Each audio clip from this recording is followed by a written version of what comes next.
জি ওয়ালাইকুম সালাম ভাই। শোনা যাচ্ছে কিনা একটু জানাবেন, শুনতে পাচ্ছেন কিনা?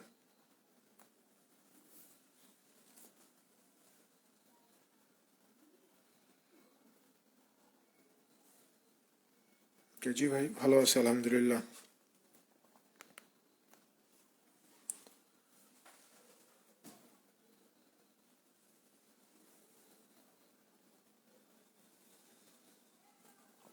ওকে, দেখেন আজকে আমরা পার্সেন্টেজের একদম শেষ পার্টটা পড়বো।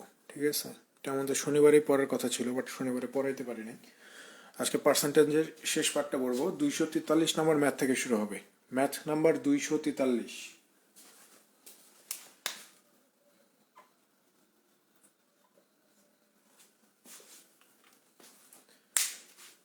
কিছু কিছু ম্যাথ থাকবে, যে ম্যাথগুলো আপনি যদি, আমরা সাধারণত কি করি, যে একটা প্রশ্ন পড়ার পরে প্রশ্নের শুরু থেকে যা যা বলা আছে সে অনুযায়ী আমরা চিন্তা ভাবনা করি বা সে অনুযায়ী আনসারটা বের করার চেষ্টা করি।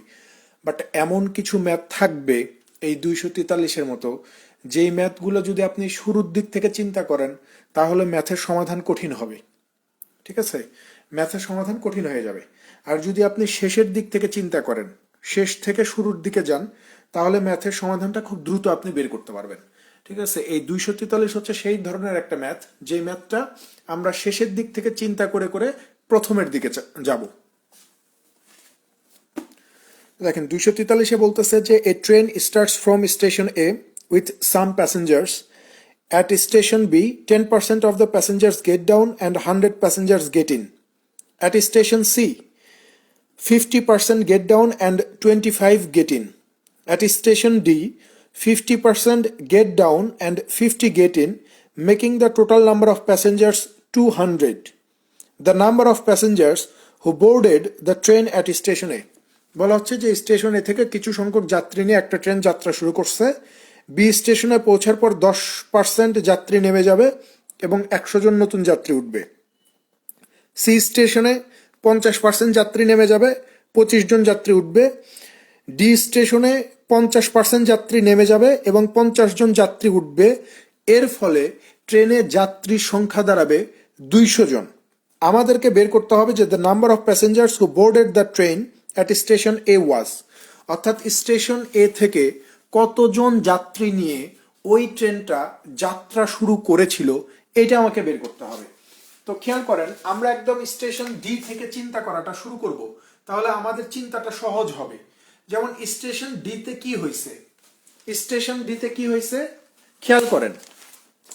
এখানে বলতেছে যে স্টেশন ডিতে 50% যাত্রী নেমে যাবে আর 50 জন উঠবে। এই 50 জন ওঠার ফলে আমার যাত্রী সংখ্যা কত হবে? 200 হবে। তাহলে একটা জিনিস খেয়াল করেন, আমি তো জানি না যে স্টেশন ডিতে কত সংখ্যক যাত্রী ছিল। আমি শুধু এতটুকু আমাকে বলছে যে 50 জন যাত্রী ওঠার পরে আমার কি হবে? যাত্রীর সংখ্যা 200 জন হবে। তাহলে আমি চোখ বন্ধ করে বলে দিতে পারি যে স্টেশন ডিতে তখন তার যাত্রী সংখ্যা কত ছিল? এই যে 150 ছিল, অর্থাৎ 50% নেমে যাওয়ার পর 150 জন ছিল।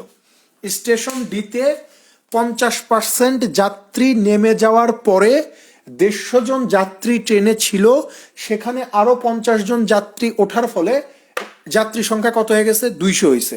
তাহলে খেয়াল করেন, এই যে বলতেছে যে 50% যাত্রী নেমে গেছে, তার মানে কি 50% নেমে যাওয়ার পরে তো 150, তার মানে 50% নেমে যাওয়ার আগে কত ছিল?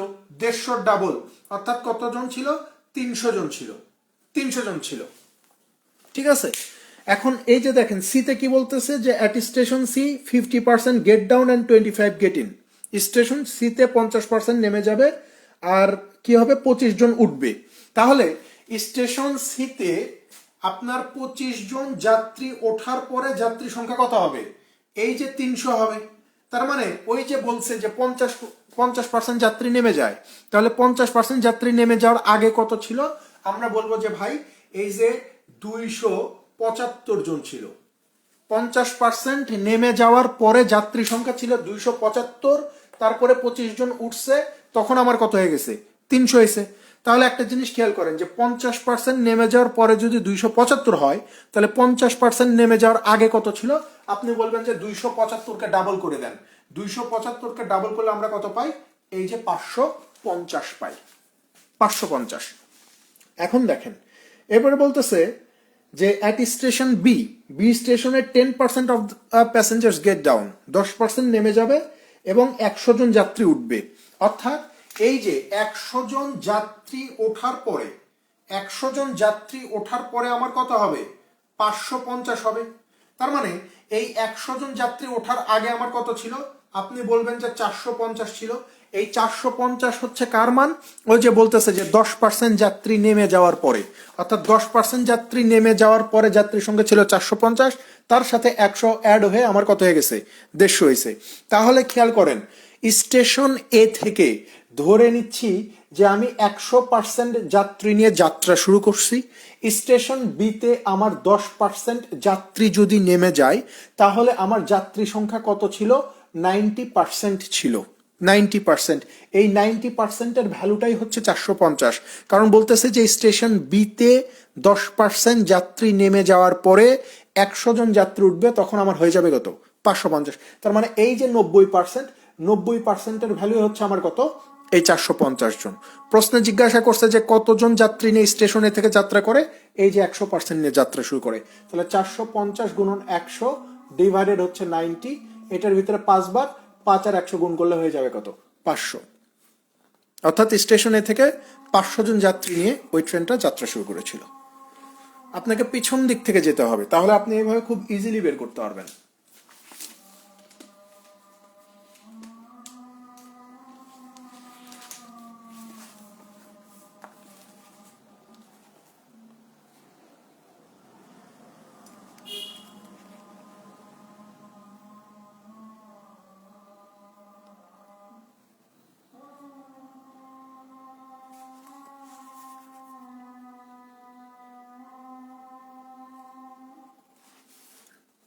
দুশো ছেচল্লিশে চলে যান।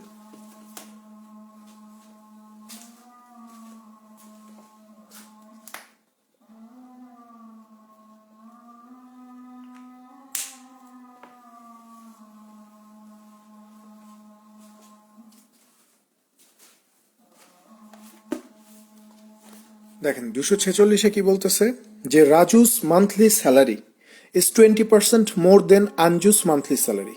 Robi's monthly salary is 1500 more than Anju's salary. The sum of Raju's, Robi's and Anju's yearly salaries is 3,25,200 taka. What is the sum of the monthly salary of Raju and Anju together? বলতেছে যে রাজুর মাসিক বেতন হচ্ছে আঞ্জুর মাসিক বেতনের চেয়ে 20% বেশি, আবার রবির মাসিক বেতন হচ্ছে আঞ্জুর মাসিক বেতনের চেয়ে 1500 টাকা বেশি। এখন এই রাজু, রবি এবং আঞ্জু এই তিনজনের বাৎসরিক বেতনের সমষ্টি হচ্ছে 3,25,200 টাকা। আমাদেরকে বের করতে হবে what is the some of the monthly salaries of Raju and Anju together. তাহলে রাজু এবং আঞ্জুর একত্রে মাসিক বেতনের পরিমাণটা কত, এটা বের করা লাগবে। তাই খুব সিম্পল একটা হিসাব। এখানে খেয়াল করেন আমরা ধরে নিচ্ছি যে ভাই আঞ্জুর বেতনের পরিমাণ হচ্ছে 100%, অর্থাৎ আঞ্জুর মাসিক বেতনের পরিমাণটাকে আমি ধরলাম কত? 100%। ওকে, এখন রাজুর বেতনের কথা কি বলতেছে? বলতেছে যে রাজুর বেতন হবে আঞ্জুর চেয়ে 20% বেশি। তাহলে আঞ্জুর যদি 100 হয় তাহলে রাজুর হবে কত ভাই? আপনি বলবেন যে 120% হবে। এই তো কথা, 120% হবে। এরপরে বলতেছে রবির কথা। রবির কথা কি বলা হচ্ছে? যে রবির বেতন হবে আঞ্জু যা বেতন পায় তার চেয়ে 1500 টাকা বেশি। কি বলতেছে? যে রবির বেতন হবে আঞ্জু যা বেতন পায় তার চেয়ে 1500 টাকা বেশি। তাহলে আঞ্জু এখানে বেতন পায় কত ভাই? এই যে 100%, এইটার চেয়েও কত বেশি পাবে? এই যে 1500 টাকা বেশি পাবে। তার মানে রবির বেতন হচ্ছে এইটা। ঠিক আছে, এখন প্রশ্ন আমাকে বলতেছে যে এই আঞ্জু, রাজু এবং রবি এই তিনজনের বাৎসরিক টোটাল বেতনের পরিমাণ কত? 3,25,200 টাকা। টোটাল বাৎসরিক বেতন দেওয়া আছে 3,25,200, বাট আমাকে বের করতে হবে মাসিক বেতনটা কত। তাহলে এই 3,25,200-কে আমরা কি করব? 12 দিয়ে ভাগ করে দিব, যাতে করে আমরা এই তিনজনের মাসিক বেতনের পরিমাণটা কত এটা আমরা বের করতে পারি। তো 3,25,200-কে আমরা যদি 12 দিয়ে ভাগ করে দেই তাহলে আমরা পেয়ে যাব কত, 27,100 মতো, 27,100 পাবো, যেটা হচ্ছে এই তিনজনের মাসিক স্যালারির পরিমাণ, একত্রে মাসিক স্যালারির পরিমাণ। এখন আপনি খেয়াল করেন যে ভাই আপনি যদি এই তিনজনের হিসাবটা করেন, যে এগুলো তো আপনি মান্থলি স্যালারি ধরছেন, যেগুলো আপনি ধরছেন এগুলো তো আপনি মান্থলি স্যালারি ধরছেন, তাহলে আঞ্জুর বেতন হচ্ছে এই যে 100%, রাজুর বেতন হচ্ছে 120%, রবির বেতন হচ্ছে 100% প্লাস কত, এই যে 1500 ইজ ইকুয়াল টু কত, এটা সমান সমান কত লিখতে পারবো? আপনি বলবেন যে এই যে তিনজনের মাসিক বেতন 27,100 লিখতে পারবেন, তাহলে 100, 220 আর একটা কত, এই যে 320% সমান সমান কত লিখতে পারবো? 27,100 থেকে 1500কে বাদ দেন, তো 27,100 থেকে যদি আমরা 1500কে বাদ দেই তাহলে আমরা পাবো কত, 25,600 পাবো, 25,600 পাবো। আমাদের প্রশ্নের জানতে চাওয়া হচ্ছে যে আঞ্জু এবং রাজু এই দুইজনের একত্রে মাসিক বেতনের পরিমাণ কত। তাহলে আঞ্জু পায় 100, রাজু পায় 120, তাহলে দুইজনের একত্রে টোটাল কত হবে? আপনি বলবেন যে 220%, তাহলে 320 এর মান যদি এত হয় তাহলে এই যে 220%-এর মান কত হবে? এই যে 25,600 গুণন হচ্ছে 220 ডিভাইডেড হচ্ছে এই যে 320, 0 0 কেটে দেন, 2 11 বার, 2 এখানে যাবে 16 বার, 16 256-এর ভিতরে কতবার যাবে? 16 বার যাবে, আর এখানে কত, 1600, 16 11-তে কত হয়ে যায়?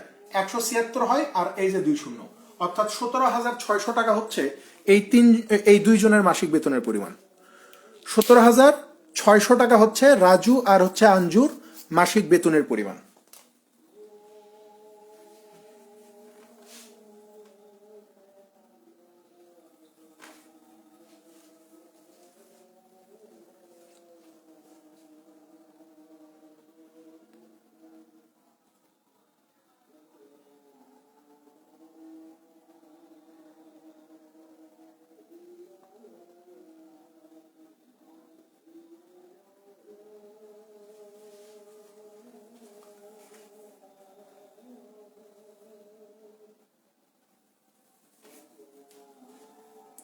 পরেরটাতে যান, 247।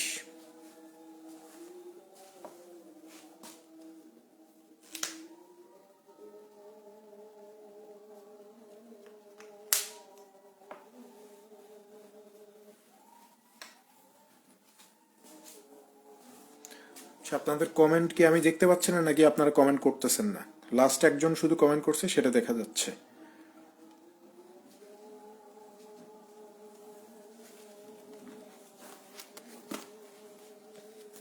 না বুঝলে বইলেন যে ভাই বুঝি নাই, ঠিক আছে।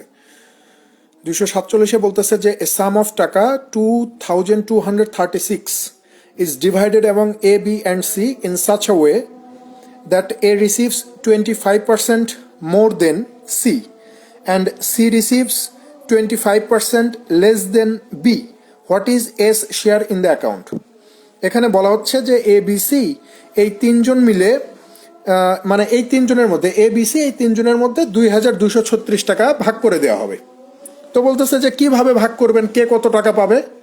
তো বলতেছে যে এ রিসিভস 25% মোর দেন সি, এ সির চেয়ে 25% টাকা বেশি পাবে, and C receives 25% less than B, C আবার বির চেয়ে 25% টাকা কম পাবে। তো জিজ্ঞাসা করছে যে what is S share in the amount, তাহলে এই 2,236 টাকা থেকে এ কত টাকা পাবে এটা একটু বের করে দেখান। ঠিক আছে, খুব সহজ। এখানে প্রথমে তুলনা করা হচ্ছে এর সাথে সির, বলা হচ্ছে যে সি এ পাবে হচ্ছে সির চেয়ে 25% বেশি টাকা বেতন, এ পাবে সির চেয়ে 25% বেশি টাকা বেতন। তাহলে আমরা জানি যে এই যে 25% বেশি পাবে, 25%-এর ফ্র্যাকশনাল ভ্যালু হচ্ছে 1/4, 25% বেশি পাওয়া মানে হচ্ছে 4-এর উপরে 1 টাকা বেশি পাওয়া, তার মানে এ পাবে হচ্ছে 5 টাকা আর সি পাবে কত, 4 টাকা। এরপরে সির সাথে বির বেতনের তুলনা করা হচ্ছে, যে সি পাবে বির চেয়ে 25% কম বেতন। তো 25% কম পাওয়া মানে কি, 4-এর উপরে 1 টাকা কম পাওয়া, তার মানে সি পাবে 3 টাকা আর বি পাবে কত, 4 টাকা। তাহলে এখান থেকে আমরা এ সি বি এই তিনজনে কে কত টাকা পাবে তার একটা অনুপাত কিন্তু আমরা বের করতে পারি।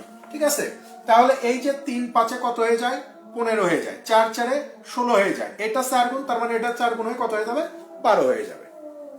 তো প্রশ্ন আমাদেরকে বলতেছে যে এই তিনজন মিলে মোট 2236 টাকা পাবে। তার ভিতরে এ কত টাকা পাবে? তাহলে দেখেন এর অংশটা বের করতে হবে।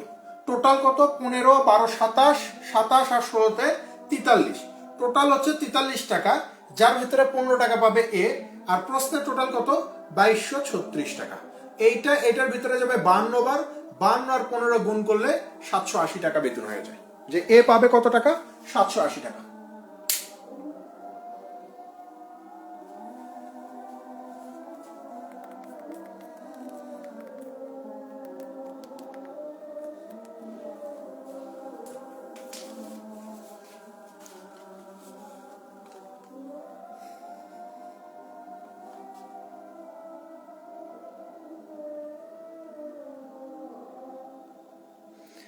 এটা তো হচ্ছে আপনার ব্যাপার। আমি তো বলছি যে কিছু ম্যাথ একটু এদিক সেদিক আছে।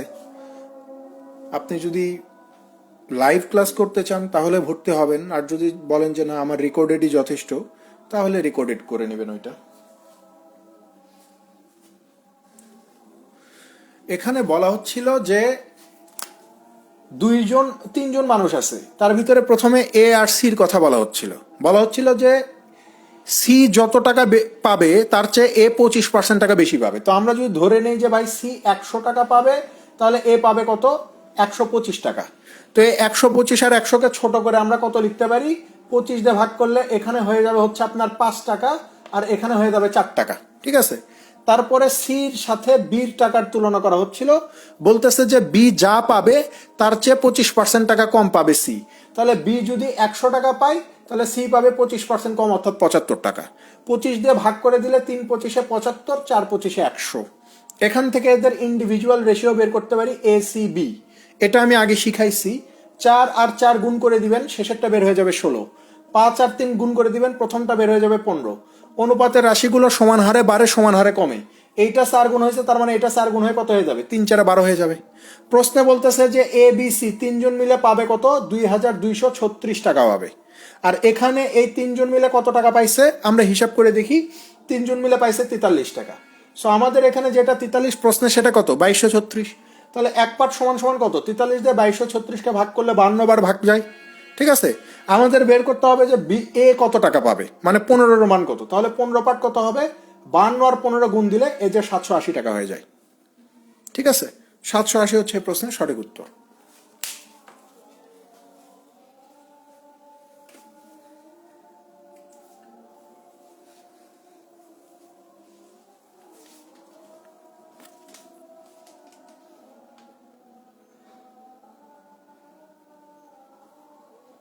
দুইশো পঞ্চাশে চলে যান। 250।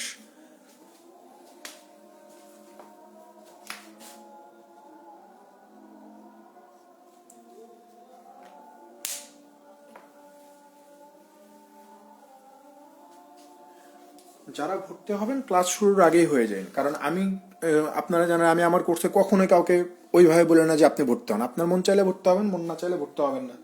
ঠিক আছে। কিন্তু যারা ভর্তি হবেন তারা 1 তারিখের আগেই ভর্তি হয়ে যাবেন, মানে ক্লাস শুরুর আগেই। কারণ ক্লাস 2টা হয়ে যায়, 3টা হয়ে যায়, তারপরে যখন ভর্তি হন তখন আর আসলে মানে ভাল লাগে না ক্লাস করতে, যে হ্যাঁ 2টা ক্লাস তো হয়ে গেছে। তো যদি ভর্তি হন তাহলে একদম ক্লাস শুরুর আগেই ভর্তি হবেন, যাতে করে প্রথম ক্লাস থেকে আপনি কন্টিনিউ করতে। আর ভর্তি না হলে তো কথাই নেই।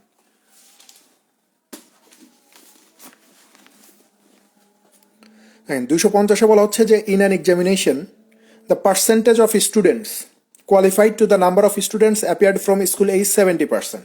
বলতেছে যে একটা পরীক্ষায় স্কুল এ থেকে যতজন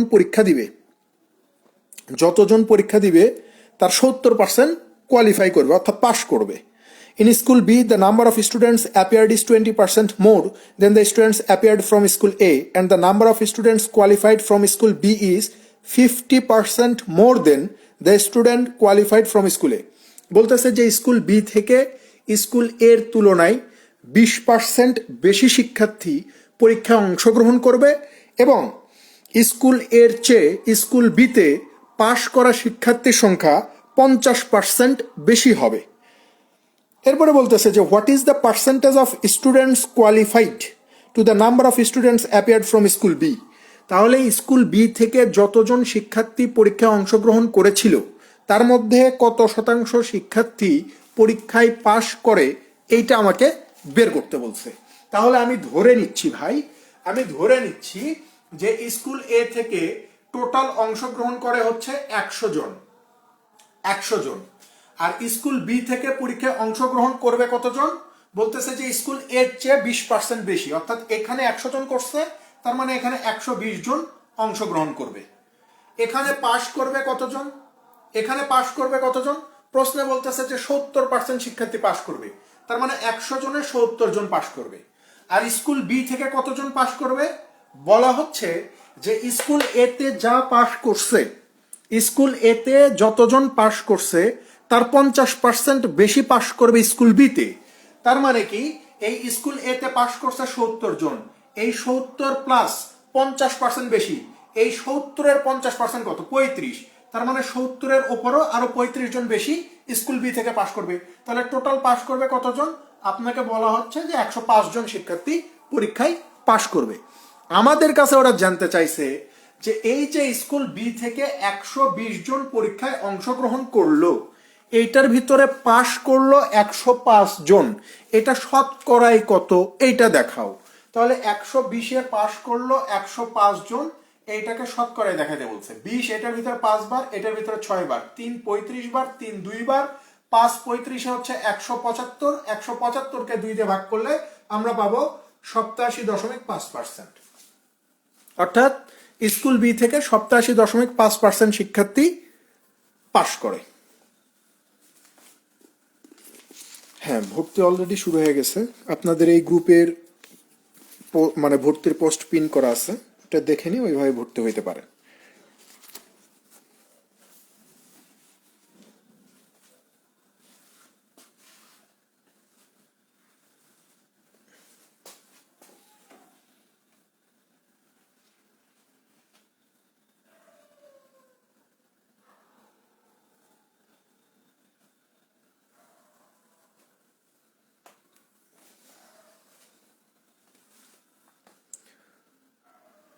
দুশো 57-তে চলে যান।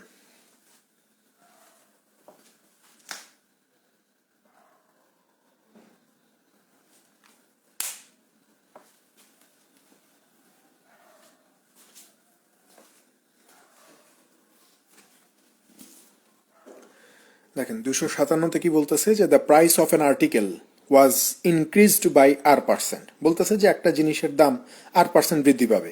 Letter the new price was decreased by R%। বলতেছে যে বৃদ্ধি পাওয়ার পরে যে নতুন দামটা হবে সেটা আবার R% কমে যাবে। এরপরে বলতেছে যে ইফ দ্য লেটেস্ট প্রাইস ওয়াজ টাকা 1, বলতেছে যে একবার বৃদ্ধি এবং একবার কমার ফলে নতুন যে প্রাইসটা দাঁড়াইছে, আলটিমেট প্রাইস যেটা, সেটা হচ্ছে 1 টাকা। দেন দ্য অরিজিনাল প্রাইস ওয়াজ, তাহলে ওই জিনিসটার প্রকৃত মূল্য কত এটা বের করে দেখা। ওই জিনিসটার প্রকৃত মূল্য কত?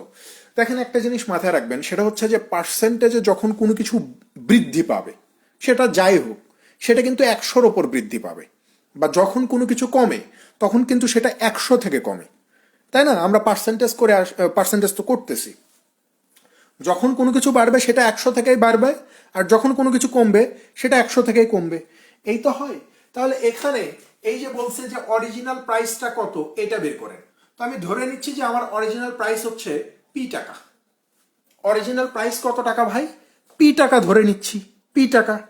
এখন প্রশ্নে বলতেছে এই পি টাকা প্রথমে কি হবে? R% বৃদ্ধি পাবে। তার মানে এখানে 100 প্লাস R% বৃদ্ধি পাবে। তারপরে আবার বলতেছে যে এই যে দামটা, এটা আবার R% কমবে। তার মানে এই যে 100 মাইনাস R% আবার কি হয়ে গেল? কমে গেল।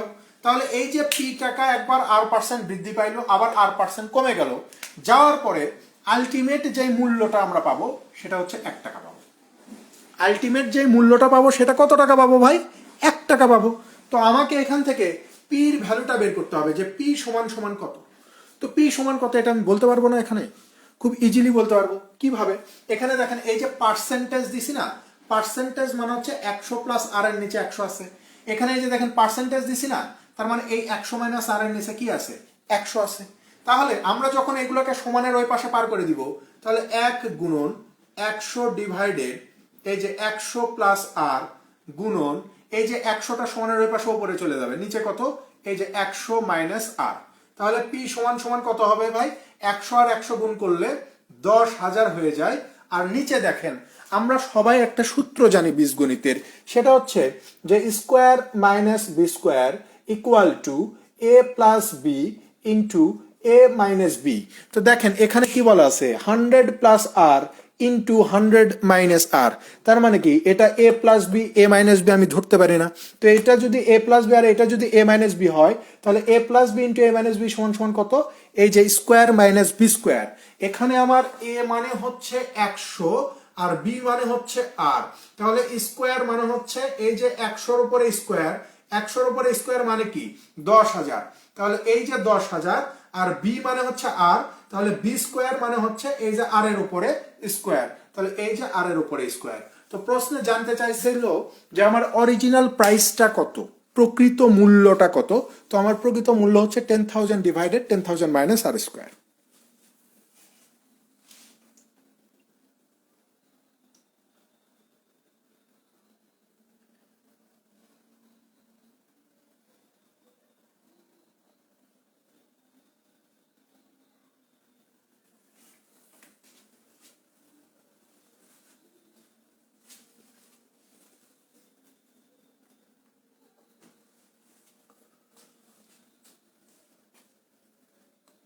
দুইশো তেষট্টিতে যান।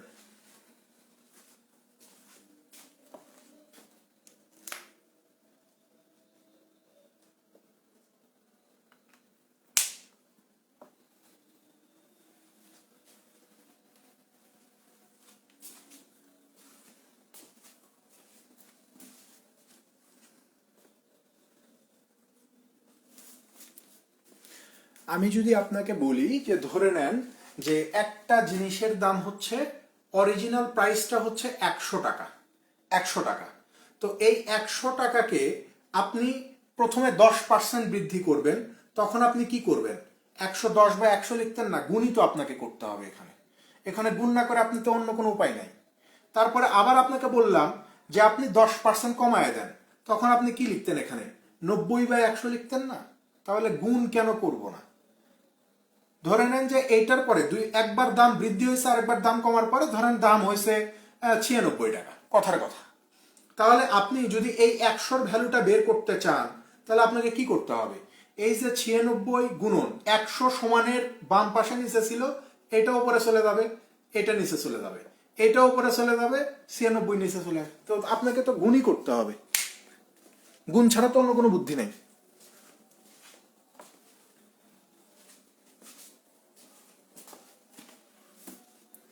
দেখেন 263 দেখেন, এখানে বলা হচ্ছে যে mister x a businessman had the income in the year 2010 such that he earned a profit of 20% on his investment in the business। বলতেছে যে এক্স নামের একজন ব্যবসায়ী আছে, যিনি 2010 সালে কিছু টাকা ইনভেস্ট করে এবং সেই ইনভেস্টমেন্ট থেকে সে 20% লভ্যাংশ পায়।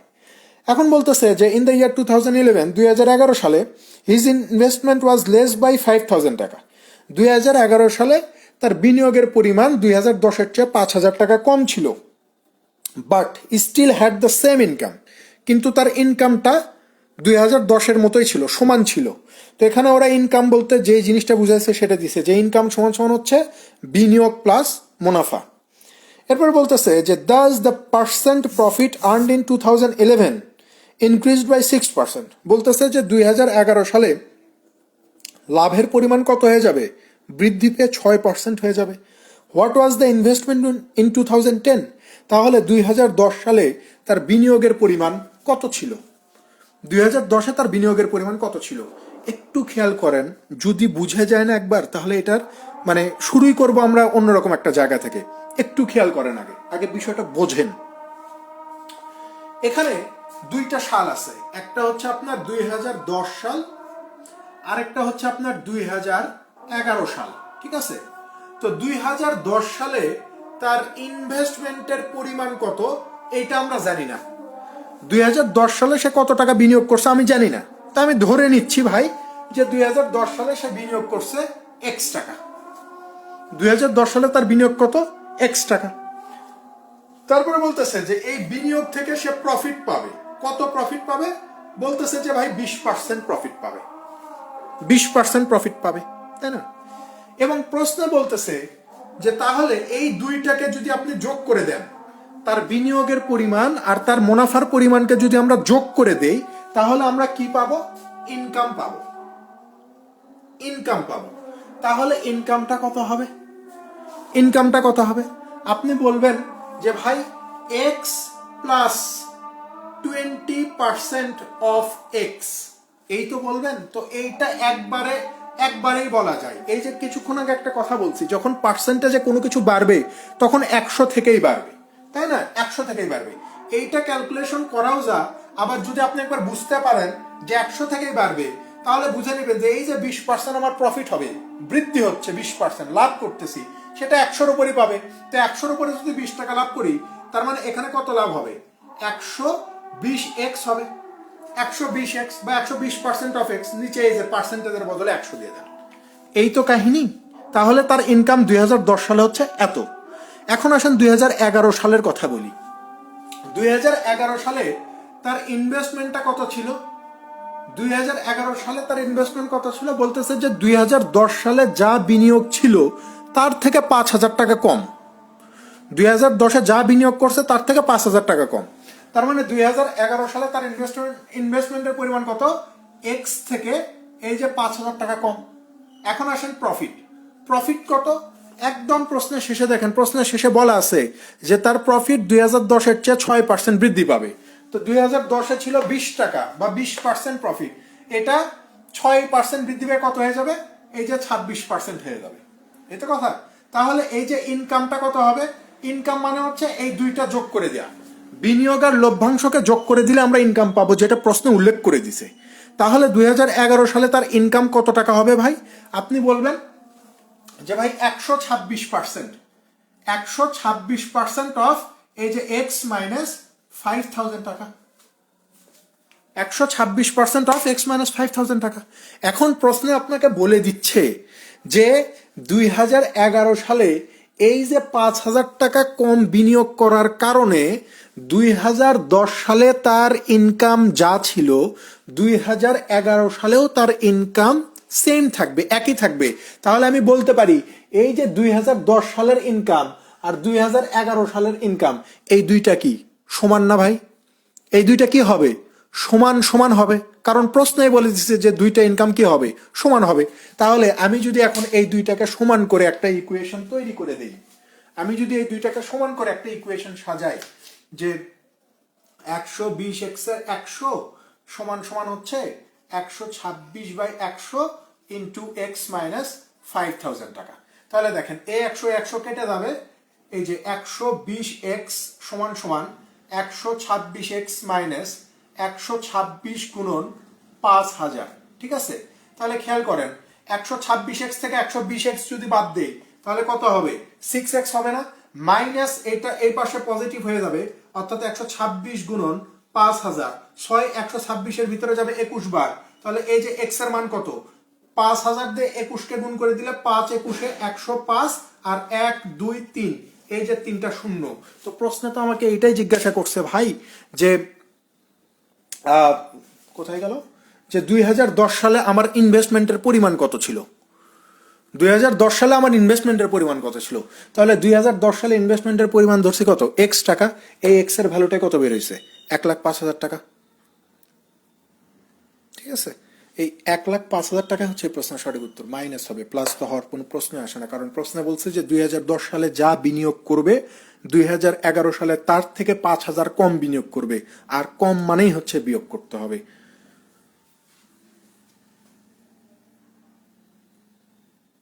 বুঝতে পারছেন বিষয়টা?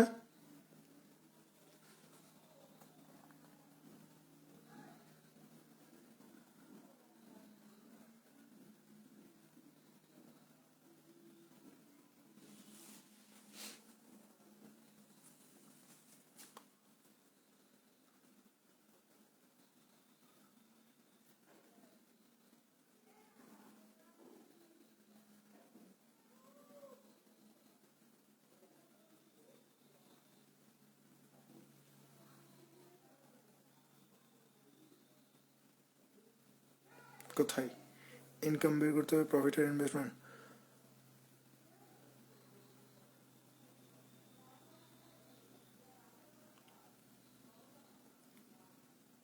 তো আমি তো ওখানে সেটাই করছি, শুধু একবারে লিখে করছি। দেখেন আপনি যেটা বলতেছেন খেয়াল করেন। আমি যদি বলি যে 100 টাকার ওপরে আপনি 10% লাভ করবেন বা 10% বৃদ্ধি পাইছে, এই হিসাবটাকে আমরা এইভাবে একবারে করতে পারি না যে 100-র উপরে 10% বৃদ্ধি পাচ্ছে, তার মানে 110% হয়ে যাচ্ছে পুরো বিষয়টা। 100-র উপরে 10% বৃদ্ধি পাচ্ছে মানে একবারে মুখে মুখে বলতে পারি যে 110% হয়ে যাচ্ছে, এটা একটা বলতে পারি। আবার এইভাবে বলতে পারি যে 100 যোগ এই 100-র 10%, অর্থাৎ এই যে 100 যোগ 100 কেটে যাবে, এই যে 10 সমান সমান হচ্ছে 110। ঠিক আছে? তো এখানে আমরা ওই ডিরেক্ট কাজটা করছি যে এখানে আমার ইনভেস্টমেন্ট ছিল হচ্ছে এক্স মাইনাস 5,000 টাকা, আর প্রফিট যেটা সেটা ছিল হচ্ছে 26%। ঠিক আছে? তো আমি কিছুক্ষণ আগেই বলছি যে পার্সেন্টেজে যখন কোনো কিছু বৃদ্ধি পাবে সেটা 100 থেকে বৃদ্ধি পাবে। আপনি যদি এই 2 টাকা যোগ করে দেন, এই যে যেমন এই যে আপনার বিনিয়োগ হচ্ছে এক্স মাইনাস 5,000 টাকা প্লাস এই যে এক্স মাইনাস 5,000 এর আবার 26%, এইটা হিসাব করলেও আপনি 126% অফ এক্স মাইনাস 5,000 টাকাই পাবেন। ঠিক আছে? ঠিক আছে, এইটা হিসাব করলে আপনি এইটাই পাবেন।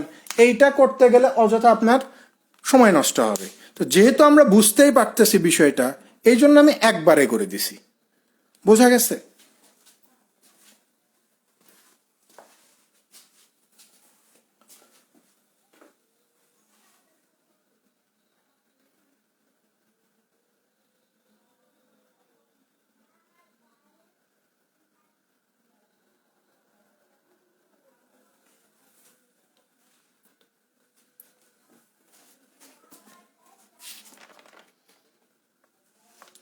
268-তে চলে যান। 268।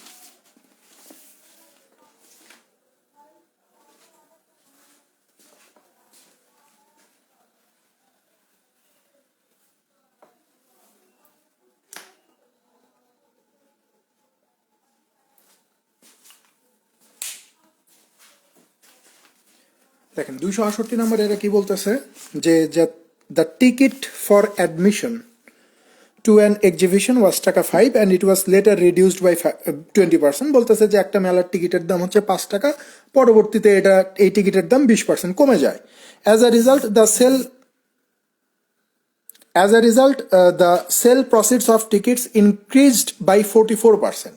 তো এই যে দাম কমার ফলে আগের চেয়ে এখন 44% বেশি টাকার টিকিট আপনি বিক্রি করতে পারেন। সাধারণত কি হয় যে দাম যখন কমে যায় তখন আমরা হুমড়ি খেয়ে পড়ি না, তখন বেশি টাকার বিক্রি হবে না। তো এখানেও তাই বলতেছে যে দাম 20% কমে যাওয়ার ফলে টিকিট বিক্রির পরিমাণও, মানে টিকিট বিক্রি করলে আগে যায় যত টাকা পাওয়া যেত এখন তার থেকে 44% টাকা বেশি পাওয়া যায় টিকিট বিক্রি থেকে। তো জিজ্ঞাসা করছে যে what was the percentage increase in number of visitors, তাহলে দর্শনার্থীর সংখ্যা আগের চেয়ে কত পার্সেন্ট বৃদ্ধি পাইলো এটা একটু বের করে দেখান। তাহলে খেয়াল করেন এখানে দুইটা সিচুয়েশন ভাই, এখানে দুইটা সিচুয়েশন, একটা হচ্ছে দাম কমার আগে আর একটা হচ্ছে দাম কমার পরে। তো দাম কমার আগে প্রত্যেকটা টিকিটের দাম ছিল হচ্ছে 5 টাকা, আর 20% দাম কমার পরে 20% দাম কমার পরে প্রত্যেকটা টিকিটের দাম কত হবে? এই যে 5-এর 20% কমে গেছে, 5-এর 20% মানে হচ্ছে 1 টাকা কমে যায়। তাহলে 5 টাকা থেকে 1 টাকা কমে গেলে 4 টাকা হয়ে যাবে। তো আমি ধরে নিচ্ছি যে আগে যদি যখন টিকিটের দাম 5 টাকা ছিল, তখন যদি 100 টাকার টিকিট বিক্রি হয়, প্রশ্ন বলতেছে এই যে টিকিটের দাম কমার কারণে এখন 44% বেশি বিক্রি হবে, মানে 44% বেশি টাকার টিকিট বিক্রি হবে। তাহলে আগে 100 টাকা বিক্রি হলে এখন কত টাকার বিক্রি হবে ভাই? আপনি বলবেন যে 144 টাকার টিকিট বিক্রি হবে, 144 টাকা টিকিট বিক্রি হবে। তাহলে আগে কতজন দর্শনার্থী যেত? টোটাল টিকিট বিক্রি করতাম 100 টাকার, প্রতিটা টিকিটের দাম ছিল 5 টাকা, তার মানে আগে যাইতে হচ্ছে 20 জন। এখন খেয়াল করেন, এখন টোটাল টিকিট বিক্রি করি 144 টাকা, প্রতিটা টিকিটের দাম হচ্ছে 4 টাকা, তাহলে এখন কতজন যাবে? আপনি বলবেন যে 36 জন। তাহলে আগে যাইতো 20 জন, এখন যাই 36 জন। তাহলে এই যে 20-এর উপরে কতজন দর্শনার্থী বৃদ্ধি হইলো? আপনি বলবেন যে ভাই 16 জন বৃদ্ধি হয়েছে। এইটাকে পার্সেন্টেজে কত বৃদ্ধি হলো এটা দেখাইতে বলছে। 20 এটার ভিতরে 5 বার, 5 আর 16 গুণ করলে এই যে 80%। অর্থাৎ পূর্বের চেয়ে বর্তমানে 80% দর্শনার্থী বৃদ্ধি পাবে।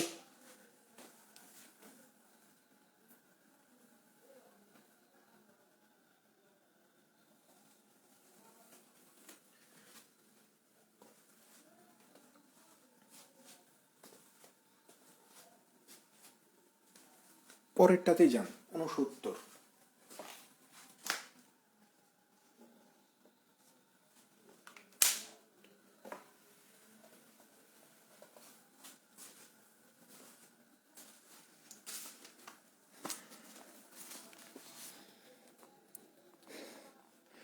দেখেন 269 বলা হচ্ছে যে the income of a broker remains unchanged though the rate of commission is increased from 4% to 5%, the percentage of slump in businesses. বলতেছে যে কমিশনের পরিমাণ 4% থেকে বৃদ্ধি হয়ে 5% হওয়ার পরেও একজন ব্রোকারের ইনকাম আগের মতোই থাকে, অর্থাৎ অপরিবর্তিত থাকবে। তো বলতেছে যে তাহলে তার ব্যবসায় মন্দার পরিমাণ কত পার্সেন্ট? ঠিক আছে, খেয়াল করেন, ধরে নেন আর কি, ধরে নেন যে আগে ওই ব্রোকার ধরেন যে এ টাকার জিনিস বিক্রি করত, কথার কথা বলতেছি জাস্ট বুঝানোর জন্য, সহজভাবে বুঝেন যাতে, এই জন্য বলতেছি যে ধরে নেন ওই ব্রোকার আগে এ টাকার জিনিস বিক্রি করত। এ টাকার জিনিস বিক্রি করলে সে কি পাইতো?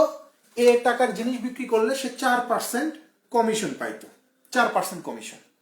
ঠিক আছে, তো বলতেছে যে তার কমিশনের পার্সেন্টেজ 4% থেকে 5% করার পরেও তার ইনকাম আগের মতোই থাকবে। অর্থাৎ এ টাকা বিক্রি করে 4%-এ যত টাকা হইতো, এখন যদি সে বি টাকার জিনিস বিক্রি করে, এই বি টাকার জন্য সে কত কমিশন পাবে? এই যে 5% কমিশন পাবে।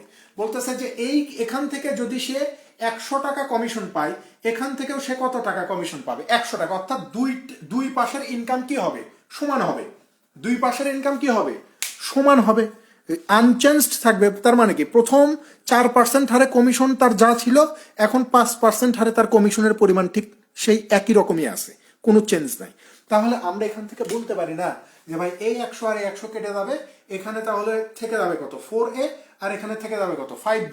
তাহলে এই যে আমি বললাম যে এ টাকার জিনিস বিক্রি করে আর বি টাকার জিনিস বিক্রি করে, তাহলে এ বির মান আমি বের করতে পারবো না? তাহলে এই যে এ অনুপাত বি সমান সমান কত হবে? এই যে 5:4। অর্থাৎ আগে সে 5 টাকার জিনিস বিক্রি করত, এখন সে 4 টাকার জিনিস বিক্রি করে।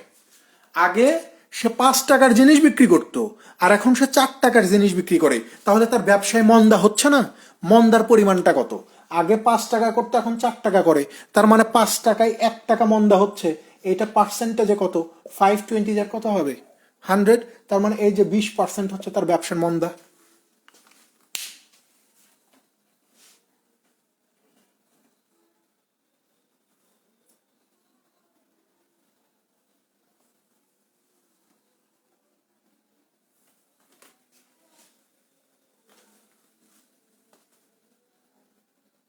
দুশো ছিয়াত্তরে যান।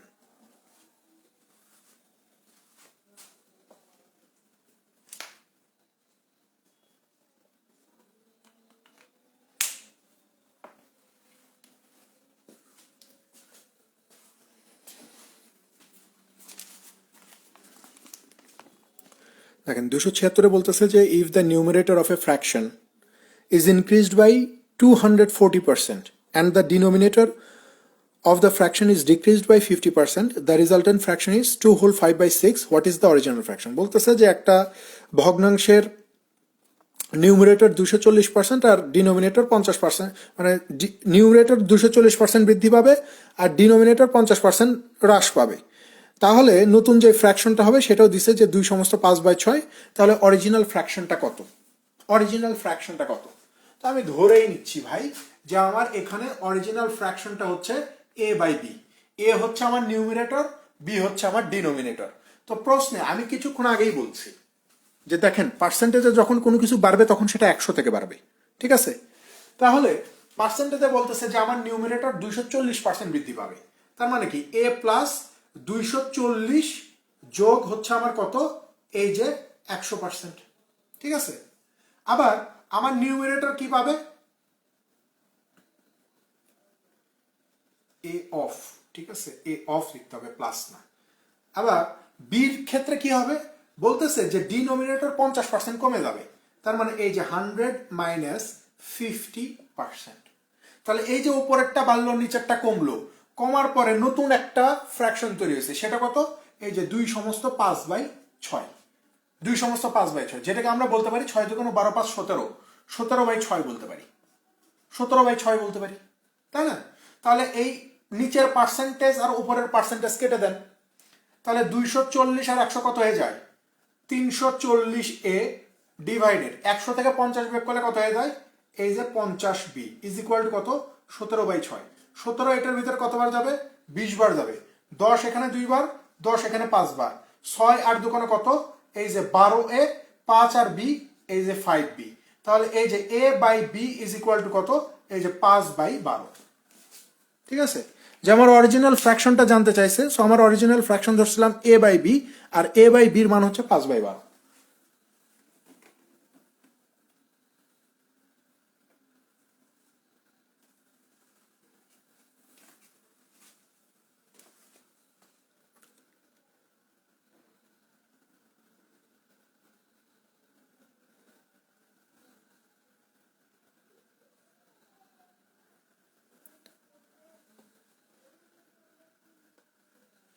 দুইশো 77 নম্বরে যান।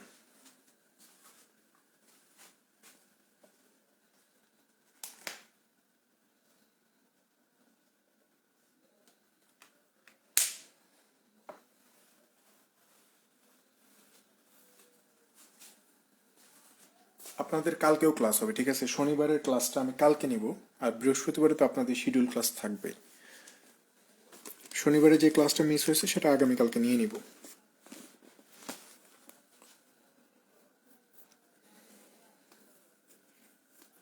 দেখেন 277-এ বলা হচ্ছে যে the price of a certain item is increased by 15%, বলতেছে যে একটা জিনিসের দাম 15% বৃদ্ধি পাইছে। If a consumer wants to keep his expenditure on the item same as before, বলতেছে যে ক্রেতা যদি ওই জিনিসটার দাম আগের মতোই রাখতে চায়, মানে আগে যত টাকা খরচ করতো ওই জিনিস বাবদ এখনো যদি তত টাকায় খরচ করতে চায়, how much percent must he reduce his consumption of the item, তাহলে তার কনজামশনের পরিমাণটা কত কমাতে হবে, অর্থাৎ তার ওই জিনিসটা খাওয়ার পরিমাণ কত কমাতে হবে। দেখেন দাম করে যখন কোনো জিনিসের দাম বৃদ্ধি পায় আমরা তখন কি করি, আমাদের ইনকাম তো আর বৃদ্ধি পায় না, জিনিসের দাম বৃদ্ধি পাচ্ছে, তখন আমরা কি করি, ওই জিনিসটা খাওয়া কমাই দেই। যেমন আপনি গরুর মাংসের কথা ধরেন, যে আমরা যখন ছোটবেলায় ছিলাম তখন দেখতাম যে আমি দেখছি যে গরুর মাংসের কেজি হচ্ছে 50 টাকা কেজি, আমি নিজে কিনছি তখন আমি ছোট, 50 টাকা কেজি। তো তখন দেখা যেত যে প্রতি সপ্তাহে 4 বার 5 বার গরুর মাংস খাইতাম, কিনতাম। এখন গরুর মাংসের দাম 800 টাকা, 850 টাকা বা 900 টাকা হয়ে গেছে। এখন আমরা কি করি, এখন কি আমরা প্রতি সপ্তাহে খাই, এখন আমরা ওই মাসে 2 মাসে বা বাসায় কেউ কোনো মেহমান আসলে তখন আমরা গরুর মাংস কিনে নিয়ে আসি। তার মানে কি, মাংসের যে খরচটা সেটা আমরা কমাই দিছি, কিভাবে, না খেয়ে, যে মাংসের দাম বাড়ছে আমরা খাবো না। ডিমের দাম বাড়ছে, ঠিক আছে, আগে ডিম মাসে 30 টাকা লাগলো, এখন আমি ডিম 15টা খাবো, খাইলাম না ডিম, দাম কমুক তারপরে আবার খাবো।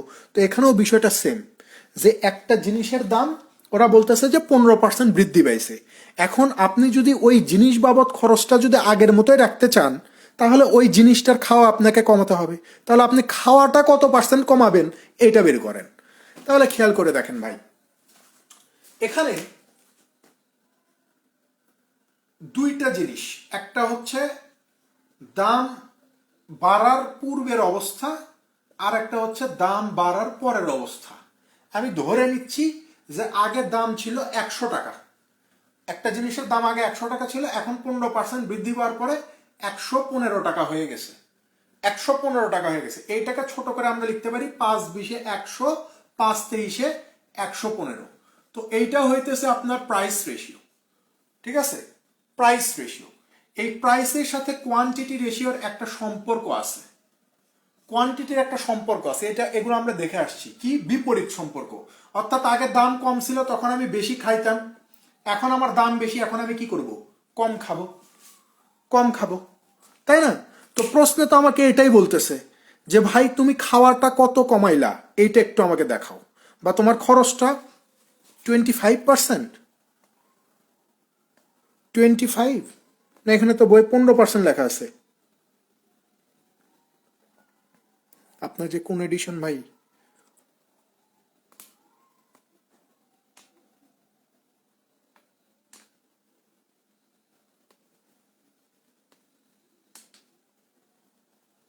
পনেরো না 25? আমার বইয়ে 15, কিন্তু আমার বইয়ে 15, সো সেই জন্য আমি 15 ধরে হিসাব করতেছি। যা দেখেন, তো খেয়াল করেন এখানে আসলে কোয়ান্টিটি লাগবে না, ভাবছিলাম যে কোয়ান্টিটি এখানে লাগবে না। খেয়াল করেন, আগে আপনি 20 টাকা দিয়ে যে জিনিসটা কিনতেন বা খাইতেন, এখন সেই জিনিসটা কিনতে আপনার কত টাকা খরচ হচ্ছে? 23 টাকা খরচ হচ্ছে। তো প্রশ্নে বলতেছে যে আপনি খরচটা আগের মতোই রাখতে চান, আপনি খরচটা কি করতে চান? আগের মতোই রাখতে চান, মানে 20 টাকায় রাখতে চান, 23 টাকা দাম হলেও আপনি 20 টাকায় খরচ রাখতে চাচ্ছেন। তাহলে এখানে আপনার মানে কত টাকা কম খাইতে হবে? এখন দাম হচ্ছে 23 টাকা, আপনি খরচ করবেন কত টাকা? 20 টাকা। তার মানে 3 টাকা জিনিস আপনি কম কিনবেন, 3 টাকার জিনিস আপনি কম কিনবেন। তো এই 3 টাকার জিনিস আপনি কোত্থেকে কম কিনবেন? 23 টাকা থেকে তো কম কিনবেন। তাহলে এইটাকে পার্সেন্টেজে কত এইটা দেখাইতে বলছে, যে এটা পার্সেন্টেজে কত সেটা দেখাও।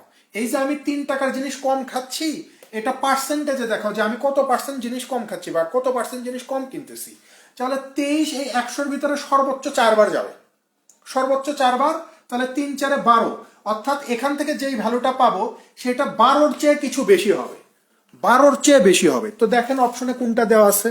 অপশনে 12-র চেয়ে বেশি একটা অপশনে আছে, সেটা হচ্ছে মানে কাছাকাছি 13 সমস্ত 1/23%। তার মানে এটা ক্যালকুলেশন করলে আমরা 13 সমস্ত 1/23% পাবো, ঠিক আছে? পুরো ক্যালকুলেশনের দরকার না, আপনি কাছাকাছি গেলেই বুঝতে পারবেন যে কোনটা উত্তর হবে, ঠিক আছে? 23 100-র ভিতর সর্বোচ্চ 4 বার যাবে, 3 4 12। তার মানে এখান থেকে এক্সাক্ট ভ্যালুটা আমরা ফাইন্ড আউট না করতে পারলেও এটা বুঝতে পারতেছি যে 12-র চেয়ে বেশি কিছু হবে। 12-র আশেপাশে কি আছে? 12-র আশেপাশে 13 সমস্ত 1/23 আছে, তার মানে এটাই উত্তর। তার মানে 13 সমস্ত 1/23% জিনিস আমার কম কিনতে হবে, কম খাইতে হবে।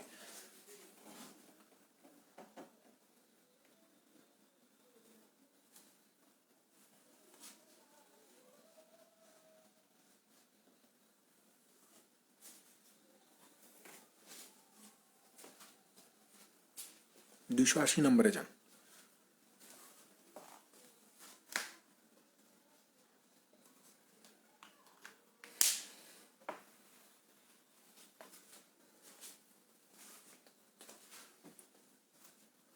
এগুলো আগে বিসিএস পরীক্ষায় আসতো, আপনি দেখেন বিসিএস পরীক্ষায় আসতো যে 23 টাকায় কমাতে হবে 3 টাকা, তাহলে 100 টাকায় কত কমাতে হবে, বা 115 টাকায় যদি 15 টাকা কমাইতে হয় তাহলে 100 টাকায় কত কমাতে হবে, ঠিক আছে? এইভাবে হিসাব বের করা যায় খুব সহজে, বা আপনি এইভাবে রেশিওতেও হিসাব বের করতে পারবেন খুব ইজিলি। 280 নম্বরে বলা হচ্ছে যে the price of oil is increased by 25%, বলতেছে যে তেলের দাম 25% বেড়ে গেছে। If the expenditure is not allowed to increase, আপনি যদি খরচ না বাড়াইতে চান, the ratio between the reduction in consumption and the original consumption, তাহলে বলতেছে যে তেলের দাম 25% বৃদ্ধি পাইছে, আপনি যদি আপনার খরচটাকে বৃদ্ধি না করতে চান তাহলে আপনি এখন যে পরিমাণ ব্যবহার করবেন, অর্থাৎ আপনি কত ব্যবহার করবেন, আর অরিজিনাল অর্থাৎ আপনার রিডাকশনের যে কনজামশনটা আর হচ্ছে অরিজিনাল কনজামশন, এই দুইটার অনুপাত জানতে চাইছে। অর্থাৎ এখন আপনি কত কম খাচ্ছেন আর আগে আপনি কত খাইছেন, এই দুইটার অনুপাত বের করতে বলছে, ঠিক আছে? তাহলে খেয়াল করেন ভাই, এখানে আগে ধরে নেন যে আমি 100 টাকার তেল কিনতাম, 100 টাকার তেল কিনতাম, এখন আমি তেল কিনি কত টাকার? মানে কত টাকার মানে দাম বৃদ্ধি পাইছে 25%, তার মানে এখন তেলের দাম হচ্ছে 125। তো এই দুইটাকে ছোট করে আমরা কত লিখতে পারি? 4:5 লিখতে পারি। অর্থাৎ আগে তেলের দাম 4 টাকা ছিল, এখন তেলের দাম হয়ে গেছে কত? 5 টাকা। তো প্রশ্নে বলতেছে যে আগে আপনি কত খাইতেন আর এখন কত কম খান, এই দুইটার অনুপাত। তাহলে দেখেন, আপনি যেহেতু খরচ বাড়াবেন না, আপনি 4 টাকা আপনার সামর্থ্য, আপনি 4 টাকায় খরচ করবেন, তার মানে এখানে আপনি খাবেন কত টাকা কম। এখন খাইতে গেলে, পুরোটাই খাইতে গেলে 5 টাকা লাগবে, কিন্তু আপনি খরচ করবেন 4 টাকা, তার মানে 1 টাকা আপনি কম খাবেন। 1 টাকা আপনি কি করবেন, কম খাবেন। 1 টাকা আপনি কম খাচ্ছেন। আর বলতেছে যে অরিজিনাল কনজামশন, অর্থাৎ এখন বর্তমানে জিনিসটার দাম কত সেটা দেখান। তাহলে এখন বর্তমানে কত, এই যে 5, তার মানে দুইটার অনুপাত কত হবে, যে আমি কম খাইছি 1 টাকা, আর আমার অরিজিনাল যে জিনিসটার দাম সেটা আমার কত, এই যে 5 টাকা। তাহলে 1:5 হবে না?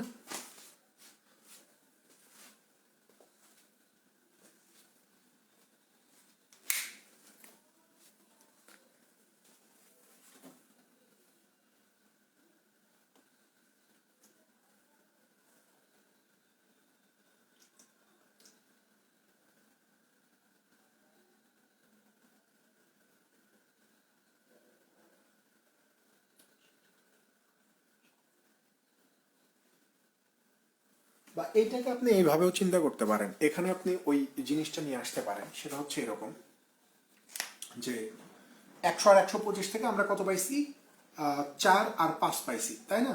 এইটা হচ্ছে ধরে নেন আপনার প্রাইস যে রেশিওটা, তাহলে আপনার কনজামশনের রেশিওটা আপনি এখান থেকে বের করতে পারবেন। এটা ওই কোয়ান্টিটির মতোই, উল্টা হবে।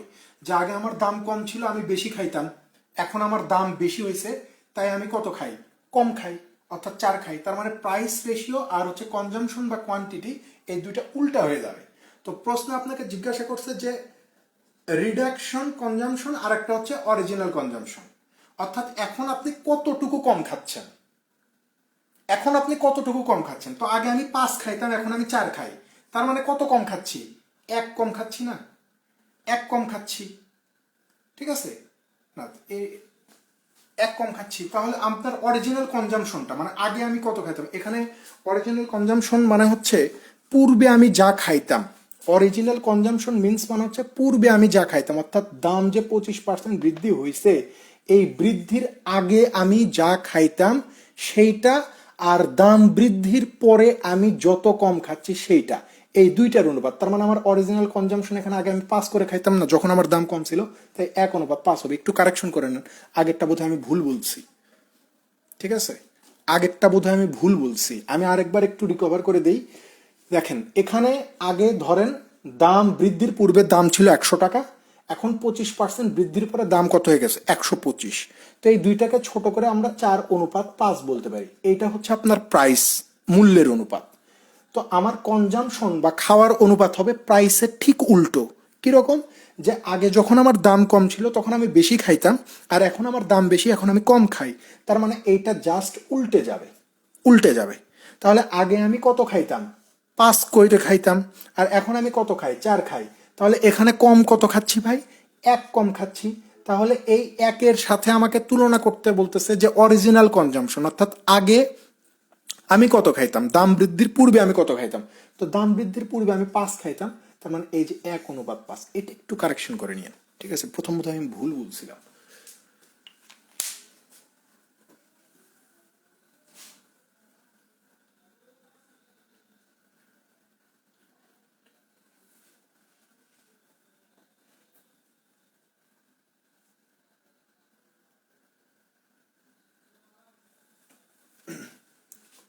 282-তে যান। 282, এই সেম টাইপের একটা ম্যাথ বাংলাদেশে আসছে, ওখানে শুধু সংখ্যার মানে ডিজিটগুলো পরিবর্তন ছিল, এই ডিজিটটা দেয় না, কিন্তু অঙ্কের সিচুয়েশন সেম ছিল। 282।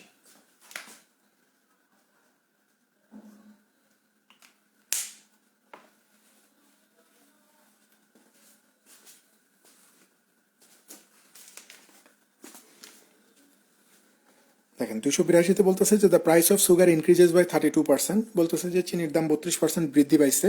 এ family reduces its consumption so that the expenditure of the sugar is up only by 10%। বলতেছে যে একটা পরিবার তার চিনির ব্যবহার কমাই দিল, এতে করে তার খরচ 10% বৃদ্ধি পাবে। If the total consumption of the sugar before the price rise was 10 kg per month, বলতেছে যে দাম বৃদ্ধির পূর্বে ওই পরিবার যদি মাসে 10 কেজি চিনি ব্যবহার করতো, then the consumption of sugar per month at present in KG is, তাহলে দাম বৃদ্ধির পরে বর্তমানে এখন ওই পরিবার প্রতি মাসে কত কেজি চিনি ব্যবহার করে। খেয়াল করেন, আগে দাম ছিল আপনার 100 টাকা, এখন এই দামটা 32% বৃদ্ধি পেয়ে কত হয়ে গেছে, 132 টাকা হয়ে গেছে। আগে এই পরিবার 10 কেজি চিনি ব্যবহার করত, তাহলে 10 কেজি চিনির দাম আগে কত ছিল, 100 টাকা ছিল। তাহলে প্রতি কেজি চিনির দাম কত ছিল, আপনি বলবেন যে 10 টাকা প্রতি কেজি ছিল। খেয়াল করেন, আগে পরিবারটা 100 টাকা চিনি বাবদ খরচ করত এবং প্রতি মাসে খরচ করত 10 কেজি চিনি, তাহলে 1 কেজি চিনির দাম কত, 10 টাকা প্রতি কেজি। এখন যদি ওই পরিবারটা প্রতি মাসে 10 কেজি চিনি ব্যবহার করে, তাহলে প্রতি কেজি চিনির দাম কত হবে, আপনি বলবেন যে 10 দিয়ে 132কে ভাগ করলে এই যে 13.20 পয়সা, মানে 13 টাকা 20 পয়সা প্রতি কেজি হয়ে যাচ্ছে চিনির দাম। 13 টাকা 20 পয়সা হয়ে যাচ্ছে চিনির দাম বর্তমানে। এখন প্রশ্ন বলতেছে যে ওই পরিবারটা তাদের চিনির ব্যবহার এমনভাবে কমায় দিল যাতে করে চিনি বাবদ তাদের খরচ মাত্র 10% বৃদ্ধি পায়। চিনি বাবদ তাদের খরচ কত বৃদ্ধি পাবে, 10%, অর্থাৎ এখানে 32% বৃদ্ধি পাইছে। তো ওরা সর্বোচ্চ 100 টাকার উপরে আর 10% বেশি টাকা খরচ করতে পারবে, অর্থাৎ চিনি বাবদ 110 টাকা খরচ করতে পারবে।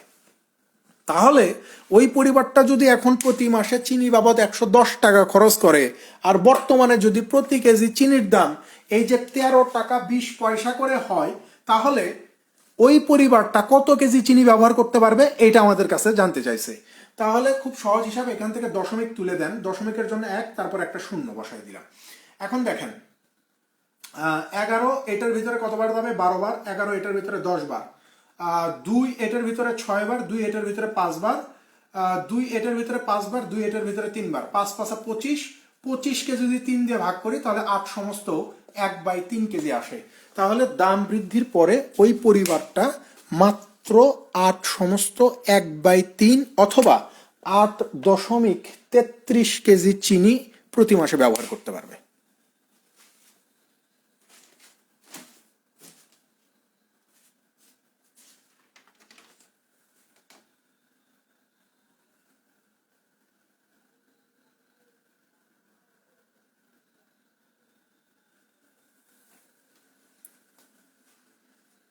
এই 8.33 বা 8 সমস্ত 1/3 কেজি হচ্ছে প্রশ্ন সঠিক উত্তর। 302 চলে যান।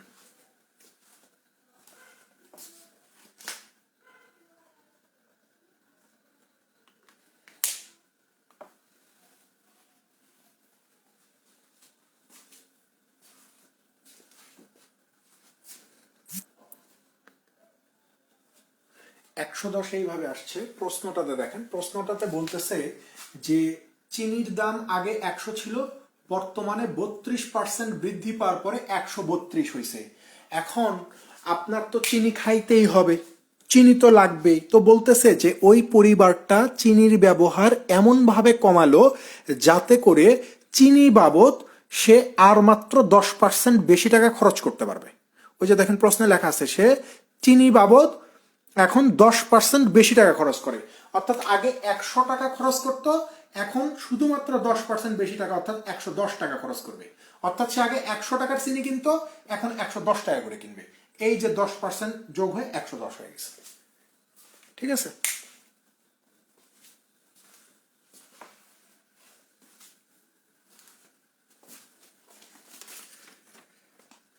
এখানে 302 বলা হচ্ছে যে the population of a variety of tiny bush in the experimental field increased by 10% in the first year, increased by 8% in the second year, but decreased by 10% in the third year.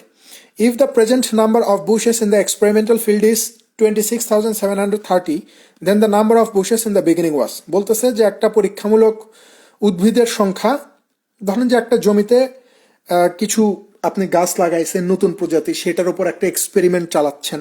বলা হচ্ছে যে প্রথম বছরে গাছের সংখ্যা 10% বৃদ্ধি পাবে, দ্বিতীয় বছরে 8% বৃদ্ধি পাবে, কিন্তু তৃতীয় বছরে 10% কমে যাবে। এখন বলা হচ্ছে যে বর্তমানে গাছের সংখ্যা যদি 26,730টি হয়, then the number of the bushes in the beginning was, তাহলে শুরুতে গাছের সংখ্যা কত ছিল? শুরুতে গাছের সংখ্যা কত ছিল? তো শুরুতে কত ছিল এটা তো আমি জানি না, তো আমি ধরে নিচ্ছি যে ভাই শুরুতে গাছের সংখ্যা ছিল টি সংখ্যক। তো প্রশ্ন বলতেছে যে প্রথম বছরে 10% বৃদ্ধি পাবে, তার মানে 110/100। পরের বছরে 8% বৃদ্ধি পাবে, তার মানে হচ্ছে 108/100। তারপরের বছরে কি বলছে, 10% কমে যাবে না, এবং তারপরের বছর অর্থাৎ তৃতীয় বছরে 10% কমে যাবে। তো 10% কমে গেলে কত হবে, 90/100। তো এইরকম টি সংখ্যা থেকে 10% বৃদ্ধি, 8% বৃদ্ধি এবং 10% কমার পরে প্রশ্নে বলতেছে যে বর্তমানে ওই জমিতে টোটাল গাছের সংখ্যা কত, 26,730। 26,730, ঠিক আছে। তাহলে এখান থেকে মূলত আমাকে এই টির ভ্যালুটা বের করতে হবে। তাহলে টি সমান সমান কত, এই যে 26,730 গুণন 0 কেটে দিলে 10/11, 4 27 4 25, এই যে 25/27 গুণন 0 কেটে দিলে এই যে 10/9। এখন ক্যালকুলেশন করেন, 7 3 10, 16 2 18, 9 দিয়ে ভাগ যাবে, তাহলে 9 2 18, 87, 9 9 81, 9 9 81, 6 63, 7 9 63, 0 11 এটার ভিতরে যাবে, 11 2 22, 11 2 22, 7 7 270 বার যাবে, 27 এটার ভিতরে 10 বার যাবে। তাহলে টি সমান সমান কত, 10 10 100, 100 10 1000, হাজারের সাথে 25 গুণ করলে এই যে 25,000। অর্থাৎ শুরুতে গাছের সংখ্যা ছিল কত, 25,000 ছিল।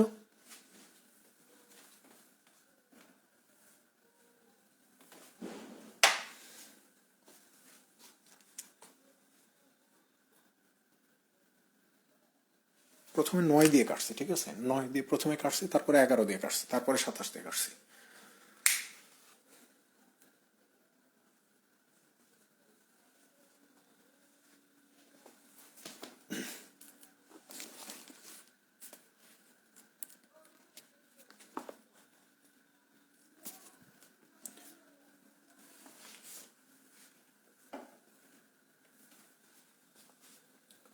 $325 চলে যান।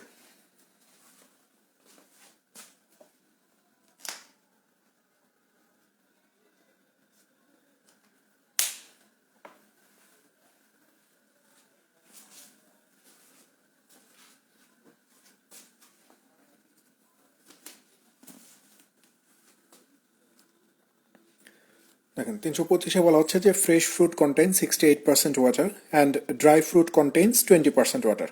How much dry fruit can be obtain from 100 KG of fresh fruit. বলতেছে যে ফ্রেশ ফ্রুটে আপনি 68% পানি আছে আর ড্রাই ফ্রুটে 20% পানি আছে। তো বলা হচ্ছে যে 100 কেজি ফ্রেশ ফ্রুট থেকে আপনি কত কেজি ড্রাই ফ্রুট পাবেন। এই প্রশ্নটা খুবই সহজ, অনেকবারই আসছে আসানুল্লাহ সময়, ঠিক আছে। দেখেন ফ্রেশ ফ্রুটের ভিতরে ওয়াটার আর হচ্ছে পাল্প।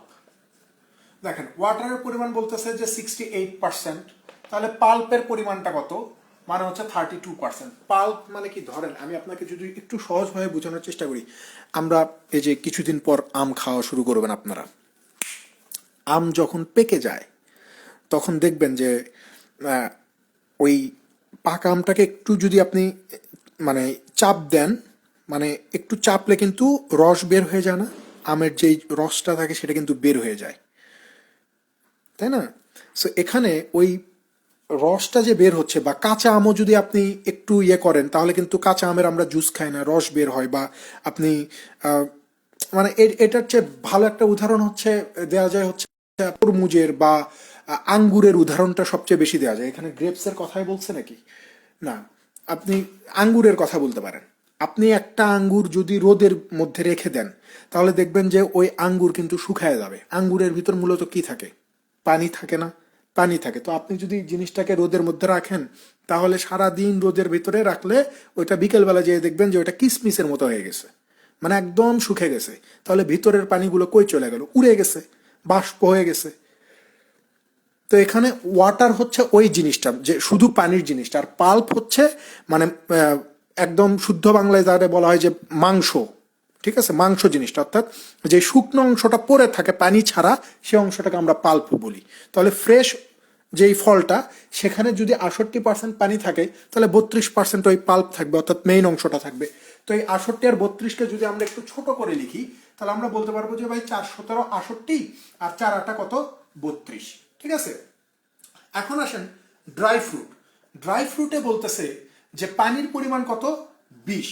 তো ড্রাই ফ্রুটে পানির পরিমাণ যদি 20 থাকে তাহলে পাল্প কত হবে 80 হবে, কারণ দুইটা মিলে কত 100% না, এটা যদি 20% হয় তাহলে এটা 80%, কারণ পুরোটা মিলেই হচ্ছে আপনার কত 100%।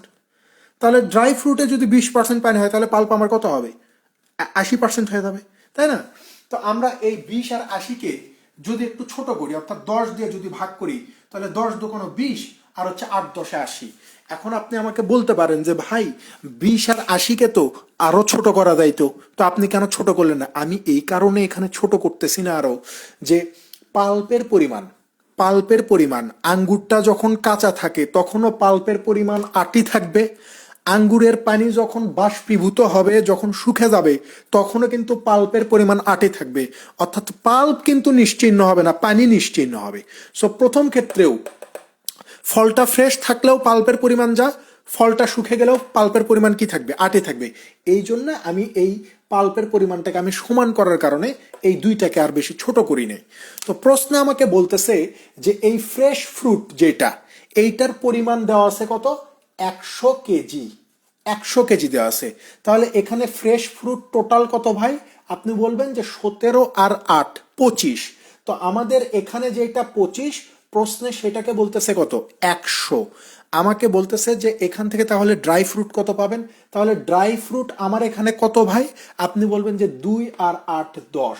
তাহলে 25 পার্ট 100 হলে 10 পার্ট কত 100 × 10 ডিভাইডেড হচ্ছে 25। 25 4 বার, 4×10 হচ্ছে 40। অর্থাৎ 100 কেজি ফ্রেশ ফ্রুট থেকে আপনি 40 কেজি ড্রাই ফ্রুট পেতে পারেন। এই 40 হচ্ছে এই প্রশ্নের সঠিক উত্তর।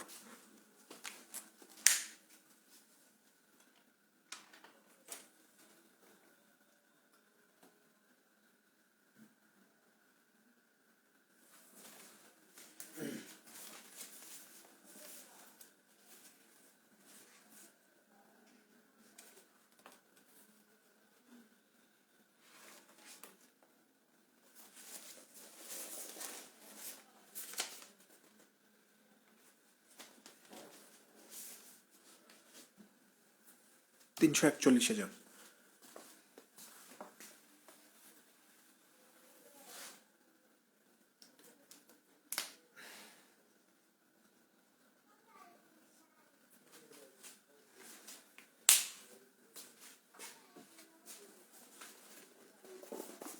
দেখেন 341 এরা কি বলতেছে যে a 27 quarts capacity car radiator is filled with 18% alcohol solution.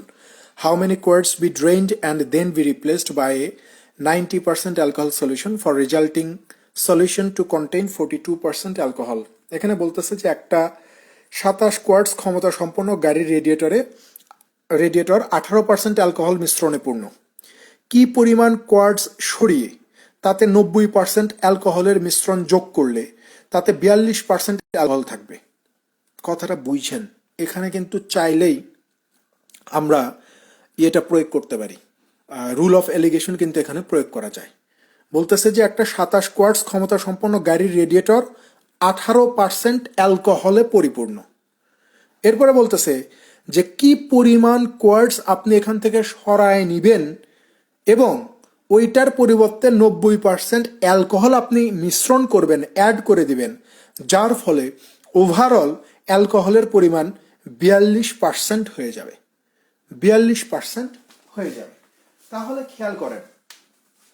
একটু খেয়াল করেন যে প্রথমে আমার অ্যালকোহলের পরিমাণ কত 18% ছিল, তারপরে বলতেছে যে 90% আমি মিক্স করে দিব অ্যালকোহল, দুইটা মিলে ওভারঅল কত হয়ে যাবে?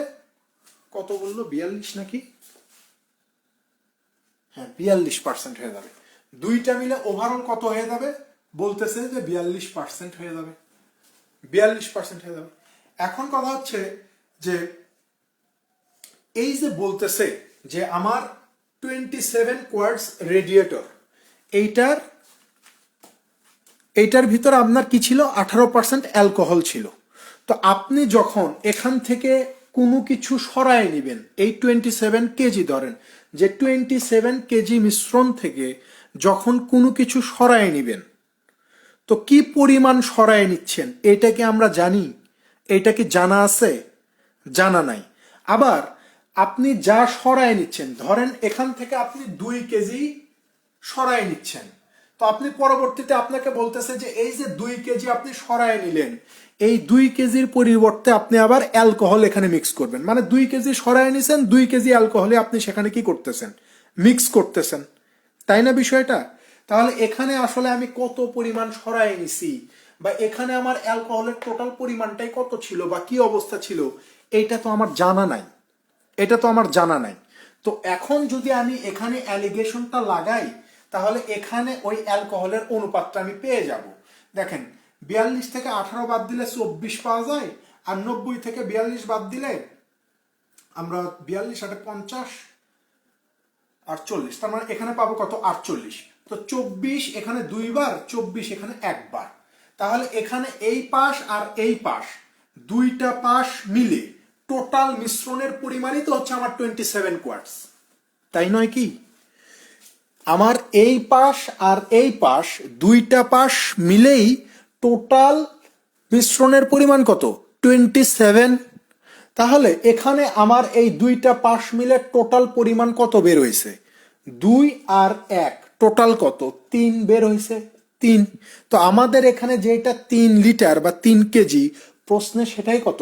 27 কেজি। তাহলে 3 পার্ট সমান সমান যদি 27 হয়, আমাকে জিজ্ঞাসা করছে যে কি পরিমাণ মিশ্রণ আপনি এখান থেকে সরায় নিছেন এবং তার পরিবর্তে কি পরিমাণ মিশ্রণ এখানে অ্যাড করছেন, এইটা একটু বের করে দেখান। তাহলে এখানে কত পরিমাণ মিশ্রণ নিছি সেটার অনুপাতিত আমার বের হয়েছে 1, তাই না? যে যা নিছি ঠিক সেই পরিমাণে অ্যাড করছি, সেই পরিমাণটাই আমার কত? 1। তাহলে এই 3 সমান সমান যদি আমি 27 বলতে পারি, তাহলে এই 1 সমান সমান আমি বলতে পারবো না যে 1 সমান সমান 9? যেখানে 9 কেজির মিশ্রণ আমি সরায় নিয়ে 9 কেজি অ্যালকোহল দিয়ে সেটাকে আমি পূরণ করে দিছি।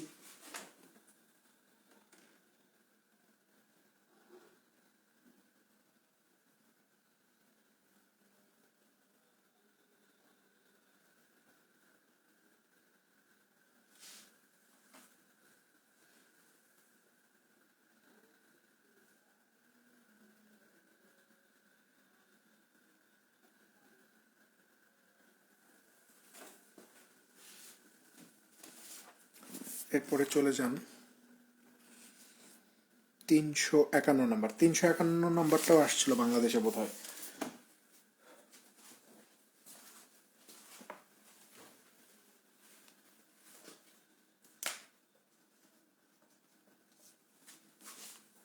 দেখুন, 351 নম্বর খুব মজার একটা math.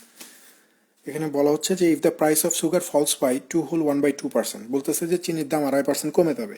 A person can buy 9 KG more of sugar for taka 1260 then before. বলতেছে যে একজন মানুষ 1260 টাকা দিয়ে আগের চেয়ে 9 কেজি চিনি বেশি কিনতে পারবে।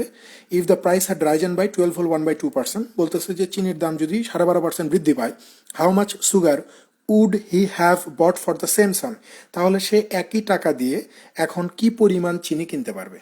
প্রথমে বলতেছে যে 2.5% চিনির দাম কমার কারণে 1260 টাকা দিয়ে আগের চেয়ে 9 কেজি বেশি কিনতে পারবে। এখন আবার বলতেছে যে চিনির দাম যদি 12.5% বৃদ্ধি পায়, তাহলে বর্তমানে সে কত কেজি চিনি কিনতে পারবে, এটা একটু বের করে দেখান।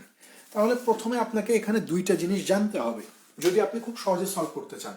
একটা হচ্ছে 2/3%-এর ফ্র্যাকশনাল ভ্যালু, আর একটা হচ্ছে 12/2%-এর ফ্র্যাকশনাল ভ্যালু। তাহলে এই যে 2/1/2% মানে হচ্ছে এই যে 5/2%, 5/2%কে আমরা চাইলে এইভাবে লিখতে পারি। তো 5/2% মানে কত? এখানে হচ্ছে আপনার 1/40। তার মানে এই যে 2.5%-এর ফ্র্যাকশনাল ভ্যালু কত? 1/40।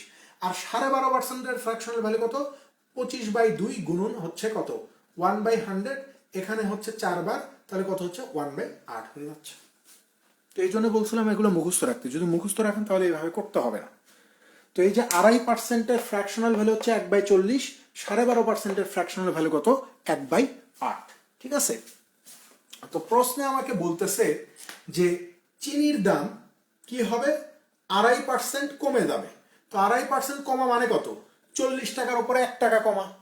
40 টাকার উপর 1 টাকা কমা, তার মানে দাম কমার পূর্বে দাম ছিল কত 40 টাকা, আর দাম কমার পরে দাম হয়ে গেছে কত 40-এর উপর 1 টাকা কম, তার মানে কত 39 টাকা হয়ে গেছে। কিছুক্ষণ আগে বলছি যে প্রাইস রেশিও আর কোয়ান্টিটি বা কনজামশন রেশিও একে অপরের উল্টা হয়, তার মানে কোয়ান্টিটি এই সময় 39 আর এই সময় কত 40, তাই না? অর্থাৎ আগে যখন আমার দাম 40 টাকা ছিল তখন আমি 39 কেজি চিনি কিনতাম, আর যখন আমার দাম কমে 39 টাকা হয়ে গেছে তখন আমি চিনি ব্যবহার করি কত 40 কেজি। তো এই আমাদের বোর্ডে আমি কত কেজি চিনি বেশি কিনতেছি বা ব্যবহার করতে পারতেছি? আপনি বলবেন যে ভাই মাত্র 1 কেজি চিনি আপনি এখানে বেশি কিনতে পারতেছেন। তো আমাদের এখানে যেটা 1 কেজি, প্রশ্নে বলতেছে যে 2.5% দাম কমার কারণে আপনি 9 কেজি চিনি বেশি কিনতে পারেন, 9 কেজি চিনি বেশি কিনতে পারেন। তাহলে 1 পার্ট যদি 9 হয়, এই 40 পার্ট হয়ে যাবে হচ্ছে 360 কেজি, আর এই 39 পার্ট হয়ে যাবে হচ্ছে 351 কেজি। ঠিক আছে? অর্থাৎ দাম যখন আমার বেশি ছিল তখন 351 কেজি চিনি লাগতো, দাম যখন বেশি মানে কমে গেছে তখন আমি 360 ব্যবহার করি। তাহলে ওই যে প্রশ্নের সত্যের সাথে মিলে দেয় না যে আগের চেয়ে এখন আমি 9 কেজি বেশি কিনতে পারি, তো আগে 351 এখন 360, আমি তো 9 কেজি বেশি কিনতেছি, তাই না? এরপর আসেন দ্বিতীয় অংশে। দ্বিতীয় অংশে বলতেছে যে ভাই চিনির দাম যদি আপনার 12.5%, 1/8, 12.5% বৃদ্ধি পাওয়া যায় কথা, 8-এর উপর 1 টাকা বৃদ্ধি পাও সেম একই কথা। তার মানে আগে আপনার চিনির দাম ছিল 8 টাকা, এখন 1 টাকা বৃদ্ধি পেয়ে 9 টাকা হয়ে গেছে, তাহলে এটা হচ্ছে প্রাইস রেশিও। তাহলে কোয়ান্টিটি রেশিও কত হবে? আপনি বলবেন যে 9:8 হবে, 9:8 হবে। তাহলে এখানে কোয়ান্টিটির রেশিও কত 9:8, অর্থাৎ আগে আমি কত কেজি চিনি ব্যবহার করতাম বলতেছে 9 ব্যবহার করতাম, কিন্তু আমরা এখানে লিখে রাখছি আগে আমি চিনি ব্যবহার করতাম কত 351 না, 351 ব্যবহার করতাম। তাহলে এই 9 সমান সমান যদি 351 হয়, তাহলে এই 8 সমান সমান কত হবে? 9 351-এর ভিতরে কতবার যাবে? 4 নং 36, তার মানে হচ্ছে 3 নং 27, 39 বার যাবে না, 39 বার যাবে। তাহলে 39 আর 8 গুণ করলে কত হয়ে যাবে? অর্থাৎ 9 39 গুণ হয়ে 351 হয়েছে। তাহলে বর্তমানে আমি দাম বৃদ্ধির কারণে কত কেজি ব্যবহার করি? 8 ব্যবহার করি। তাহলে এই 8-এর মানটা কত? 8 9 72, 2 হাত থেকে 7, 3 আসছে 24, 7 হচ্ছে 31। তার মানে বর্তমানে আমি 312 কেজি চিনি ব্যবহার করি বা 312 কেজি চিনি কিনতে পারি দাম বৃদ্ধির কারণে। 312 হচ্ছে এই প্রশ্নের সঠিক উত্তর।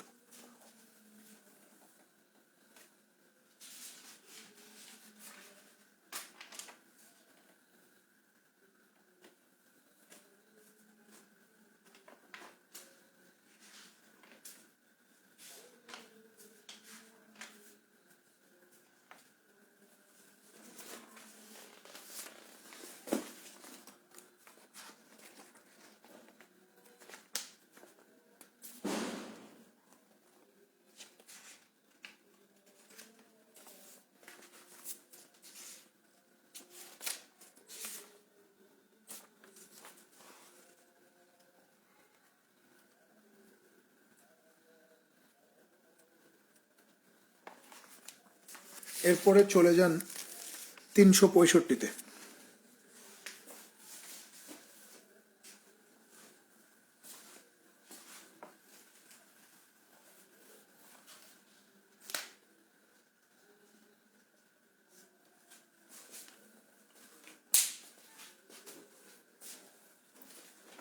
দেখেন 365তে প্রিলির জন্য যতটা ইম্পর্টেন্ট, রিটেনের জন্য আমার মনে হয় যে অনেক বেশি ইম্পর্টেন্ট। রিটেনেও আসতে পারে, বলা যায় না, কারণ এই ধরনের ম্যাথ যদি দেয় প্রিলিতে দিবে না, রিটেনে দিবে। 365-র কথা বলতেছি আমি।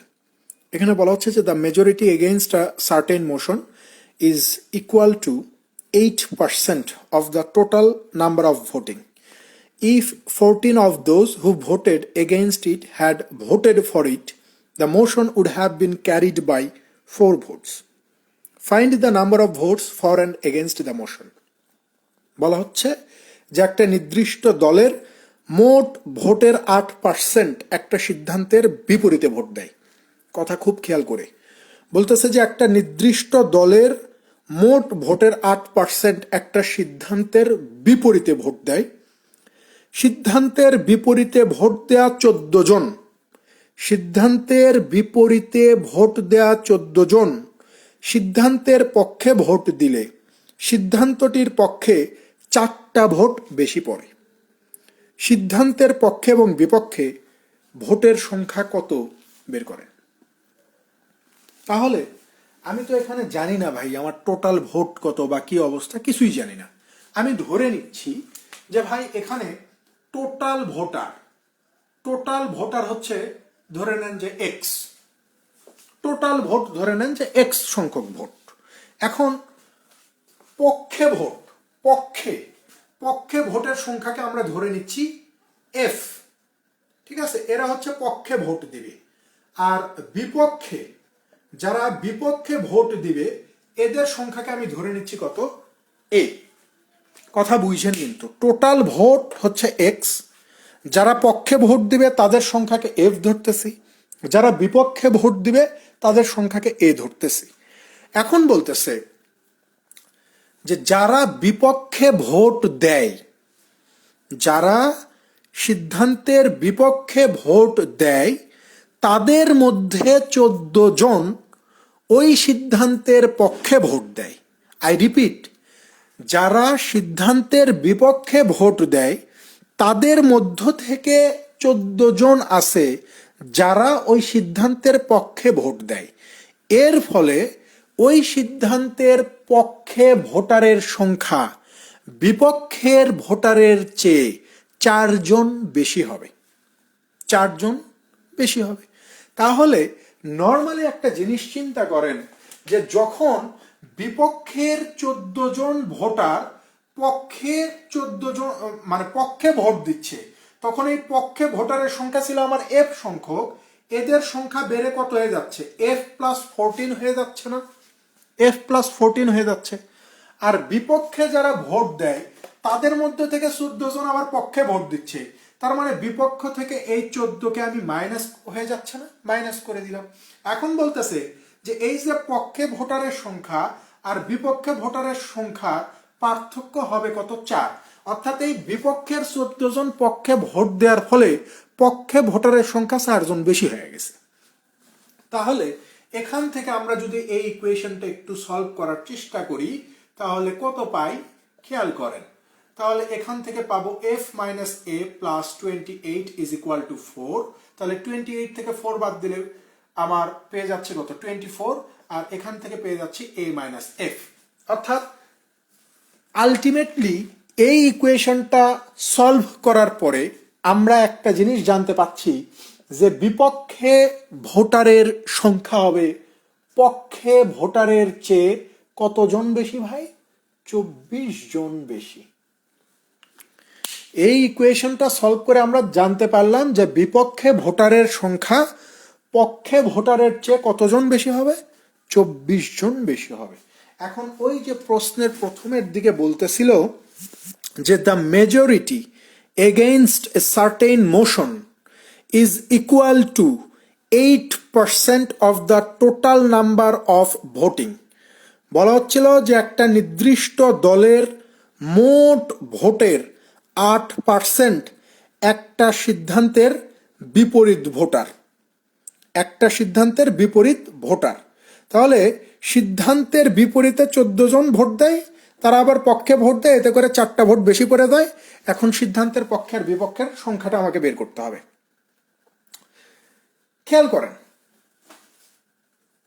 করেন এই যে বিপক্ষে আর পক্ষে যা এই ভোটারের সংখ্যা, এই বিপক্ষে আর পক্ষে এই দুইটা গ্রুপের সংখ্যা মিলেই তো টোটাল ভোটার এক্স জন, তাই নয় কি? পক্ষে আর বিপক্ষে যারা ভোট দেয় তাদের টোটাল সংখ্যাই তো আমার কত, এক্স জন। তাহলে এই যে আমাকে বলতেছে যে 8% ভোটার, এই যে এখানে বলা হচ্ছে যে একটা নির্দিষ্ট দলের মোট ভোটের 8% একটা সিদ্ধান্তের বিপরীত ভোটার। তার মানে কি? তার মানে হচ্ছে এই যে আমার এক্স টোটাল ভোটার, এই এক্সের 8% সমান সমান আমি চাইলেই কত বলতে পারি, 24 বলতে পারি। টোটাল ভোটারের 8% সমান সমান চাইলেই কত বলতে পারি, 24 বলতে পারি। কারণ যেহেতু মানে এখানে মোট ভোটের যে ব্যবধানটা, মোট ভোটের পক্ষে আর বিপক্ষে মোট ভোটের ব্যবধানটা যেহেতু 24, তার মানে কি হচ্ছে টোটাল ভোটের ব্যবধানটাও কি হবে, মানে বিপক্ষের যে 8% বেশি পাইছে ভোট, সেটার মান আমার কি হবে, টোটাল ভোটের 8% অর্থাৎ 24টা হবে। তাহলে এখান থেকে যদি আমরা একটু ক্যালকুলেশন করি তাহলে কিন্তু এই টোটাল ভোটার কতজন সেটা বের করতে পারবো। 8 দিয়ে 24কে ভাগ করলে 3 পাওয়া যায়, 3 আর 100 গুণ করলে কত হয়ে যায়, 300 হয়ে যায়। বোঝা গেছে? তার মানে কি এই 300 জনের মধ্যে কারা কারা আছে, বিপক্ষে আর হচ্ছে পক্ষে, এই দুইটা মিলে হচ্ছে কত, 300। আবার আমরা এখানে বের করে আগেই রেখে দিছি যে বিপক্ষে আর পক্ষে এই দুইটার পার্থক্য কত, 24। এখন আমরা দুইটার সংখ্যা বের করতে পারবো না, যে যেহেতু বিপক্ষের সংখ্যা বেশি, তাহলে বিপক্ষের বেশি সংখ্যা বের করতে গেলে কি করতে হবে, 300-র সাথে 24 যোগ করে 2 দিয়ে ভাগ করে দেওয়া লাগবে। যেহেতু পক্ষের সংখ্যা কম, তাহলে 300 থেকে 24 বিয়োগ করে 2 দিয়ে ভাগ করে দেওয়া লাগবে। তো 324কে যদি ভাগ করে দেই 2 দিয়ে, তাহলে 162 পাই। আর এখানে 300 থেকে 24 বাদ দিলে তাহলে 96, 76, 276, তার মানে কত, 276 হলে কত হয়ে যাচ্ছে দেখেন তো, 300 থেকে আমরা 24 বাদ দিলাম, ভাগ হচ্ছে 2, 138, তাহলে 138 হয়ে যাচ্ছে। তার মানে পক্ষে 138, বিপক্ষে হচ্ছে 162। বোঝা গেছে ভাই বিষয়টা? প্রশ্নের ভাষা বোঝাটা একটু জটিল, বাট ভাষাটা বুঝতে পারলে আপনি খুব ইজিলি সমাধানে পৌঁছাইতে পারবেন।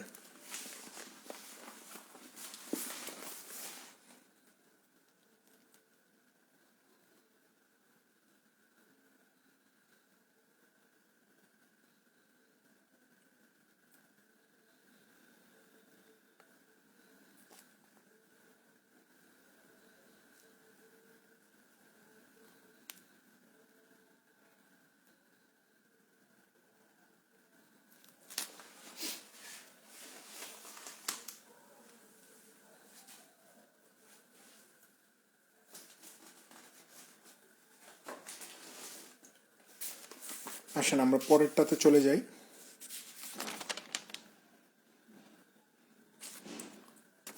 386 নাম্বার, 386-তে যান।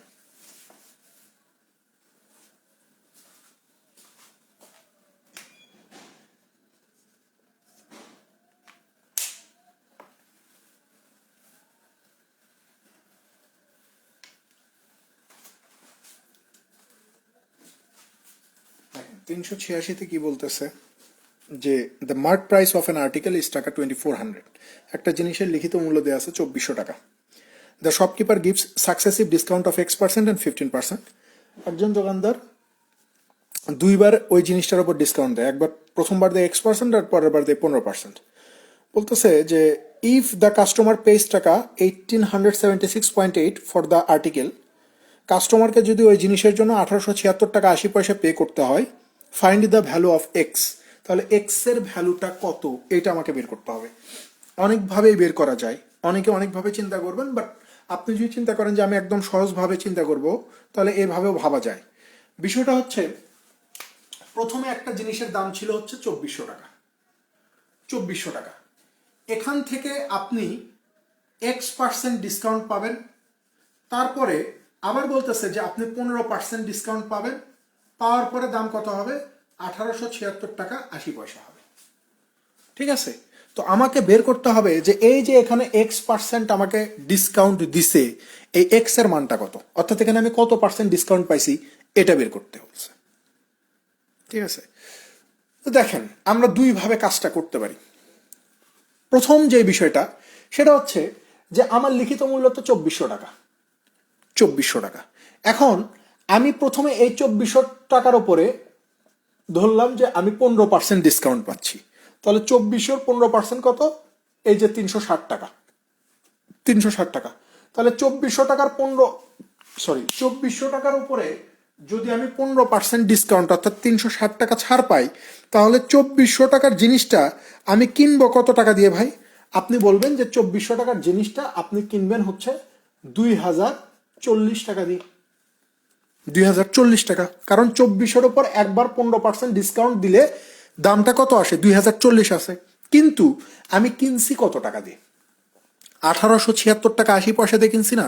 তার মানে 2040 থেকে আপনি যদি আবার 1876 টাকা এই 80 পয়সাকে ভাগ করে দেন, তাহলে আমরা যদি এই 1876 টাকা 80 পয়সাকে যদি আমরা ভাগ করি, তাহলে এখানে পাবো আমরা 163 টাকা 20 পয়সা।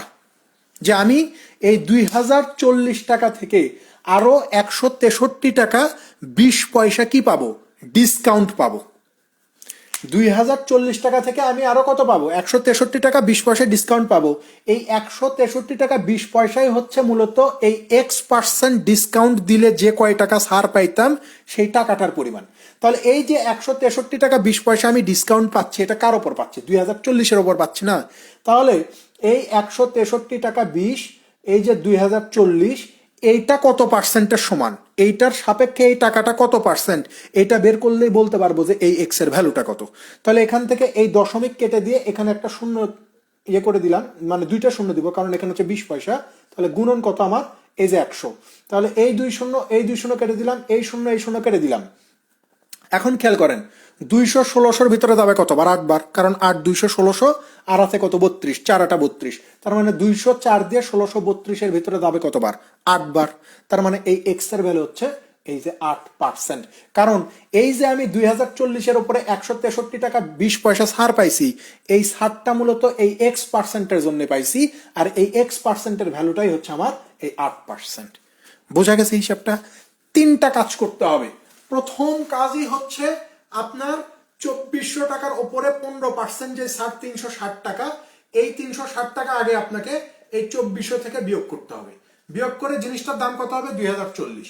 এরপরে দ্বিতীয় কাজটা হচ্ছে যে জিনিসটা তো কিনছি আমি 1876 টাকা 80 পয়সা দিয়ে, তার মানে 2040-এর উপরে আমি আরো কত টাকা ডিসকাউন্ট পাচ্ছি? আমরা এখানে দেখতে পাচ্ছি 163 টাকা 20 পয়সা ডিসকাউন্ট পাচ্ছি। তাহলে এই যে 163 টাকা 20 পয়সা আমি ডিসকাউন্ট পাইলাম, কেন পাইলাম? কারণ প্রশ্নে বলে দিছে যে আমাকে X% ডিসকাউন্ট দেওয়া হয়। তাহলে এই ডিসকাউন্টের পরিমাণটাই কত টাকায়? 163 টাকা 20 পয়সা। এখন তৃতীয় যে কাজটা করব সেটা হচ্ছে যে এই ছাড়টা পাই, 163 টাকা 20 পয়সা ছাড়টা পাই এই যে 2040-এর উপরে। এইটা ক্যালকুলেশন করলে আমরা উত্তর পেয়ে যাবো যে 8%। অর্থাৎ এই যে আমি 163 টাকা 20 পয়সা ডিসকাউন্ট পাচ্ছি, এটা আমি কেন পাচ্ছি? ওই X%-এর কারণে। আর X%-এর ভ্যালু কত? 8%। হ্যাঁ, আপনি শেষ থেকেও আসতে পারবেন, শেষ থেকেও আসা যায়, শেষ থেকেও আসা যায়, প্রথম থেকেও যাইতে পারবেন, মানে দুই দিক থেকে যাওয়া যায়। বাট ওই যে মানে ঝামেলাটা হবে কোথায়? যে ওই X%-এর ভ্যালুটা আমাদের জানা নেই, এইটা হয়ে গেছে বড় ঝামেলা। সো আপনি যদি X% ধরে হিসাব করেন, ধরেন যে আপনি শুরু থেকে আসছেন, শেষ থেকে বাদ দেন, আপনি শুরু থেকে আসতেছেন, শুরু থেকে আসলে বিষয়টা কি হবে আমি যদি আপনাকে একটু দেখাই। দেখেন যে প্রথমে 2400 টাকা ছিল, এইটার উপরে X%, তার উপরে আবার কত ডিসকাউন্ট দিছে? 15% ডিসকাউন্ট দিছে না? তার মানে এই যে 85% লিখতে হবে, সমান সমান কত? 1876 টাকা 80 পয়সা। এইটা ক্যালকুলেশন করলে এখান থেকে এক্স এর ভ্যালুটা আপনি 92 পাবেন। ঠিক আছে, এক্স এর ভ্যালুটা আপনি কত পাবেন? 92 পাবেন। তো এই যখন এক্স এর ভ্যালু 92 হয়ে যাবে, তখন একটা ঝামেলা হয়ে যাবে যে যদি আপনি মানে বুঝদার মানুষ হন, তখন আপনি বলতে পারবেন যে ভাই, যেহেতু এখানে এই যে 15% ডিসকাউন্টের পরে আমার 85 টাকা থাকে, কারণ এখানে আমি টাকা আমার কাছ থেকে কত নিচ্ছে আমি সেই হিসাবটা করতেছি, আমি ডিসকাউন্টের হিসাব এখানে করতেছি না। আমি যখন এক্স ক্যাপ শুরু থেকে ধরে আসতেছি বা শুরু থেকে যখন চিন্তা করতেছি, তখন আমি চিন্তা করতেছি যে আমার কাছ থেকে কত টাকা রাখতেছে। তো আমার কাছে 100 টাকা ছিল, 15 টাকা ছাড়ে 85 টাকা রাখতেছে। তো এখানেও বিষয়টা সেম, যে আমার কাছে 100 টাকা ছিল, রাখতেছে কত? এক্স টাকা। তো এখানে এক্স এর ভ্যালু বেরোয়েছে কত? 92 টাকা। তার মানে 100 টাকা ছিল, দোকানদার রাখছে কত? 92 টাকা রাখছে। তো 100 টাকার ভিতরে যদি 92 টাকা রাখে, তাহলে দোকানদার আপনাকে 8 টাকা ডিসকাউন্ট দিল না, বা 8% ডিসকাউন্ট দিল না? এইটা করতে পারেন। ঠিক আছে,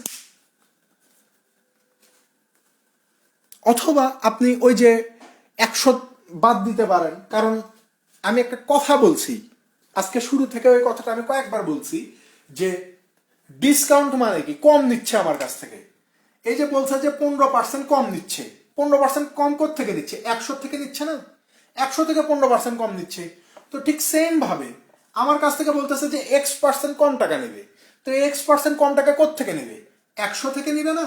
তো আপনি তখন এইভাবেও হিসাব করতে পারেন ভাই, যে ভাই 2400 গুণন 100 মাইনাস X% ইন্টু কত, ওই যে 100 মাইনাস 15%, ঠিক আছে, সমান সমান যে 1876 টাকা 80 পয়সা।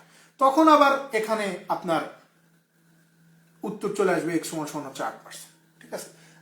অনেক 3-4 ভাবে এটা চিন্তা করা যায়, ঠিক আছে, আপনার মাথায় যেটা আসবে সেম ভাবে করবেন।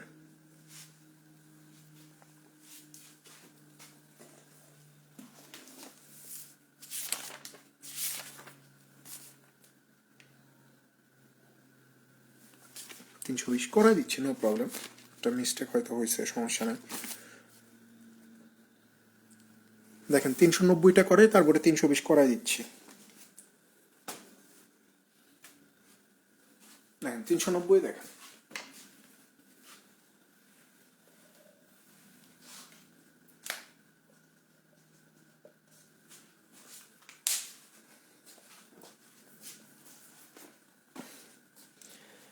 হ্যাঁ, 390 বলা হচ্ছে যে in a village 3 people contested for the post of village প্রধান।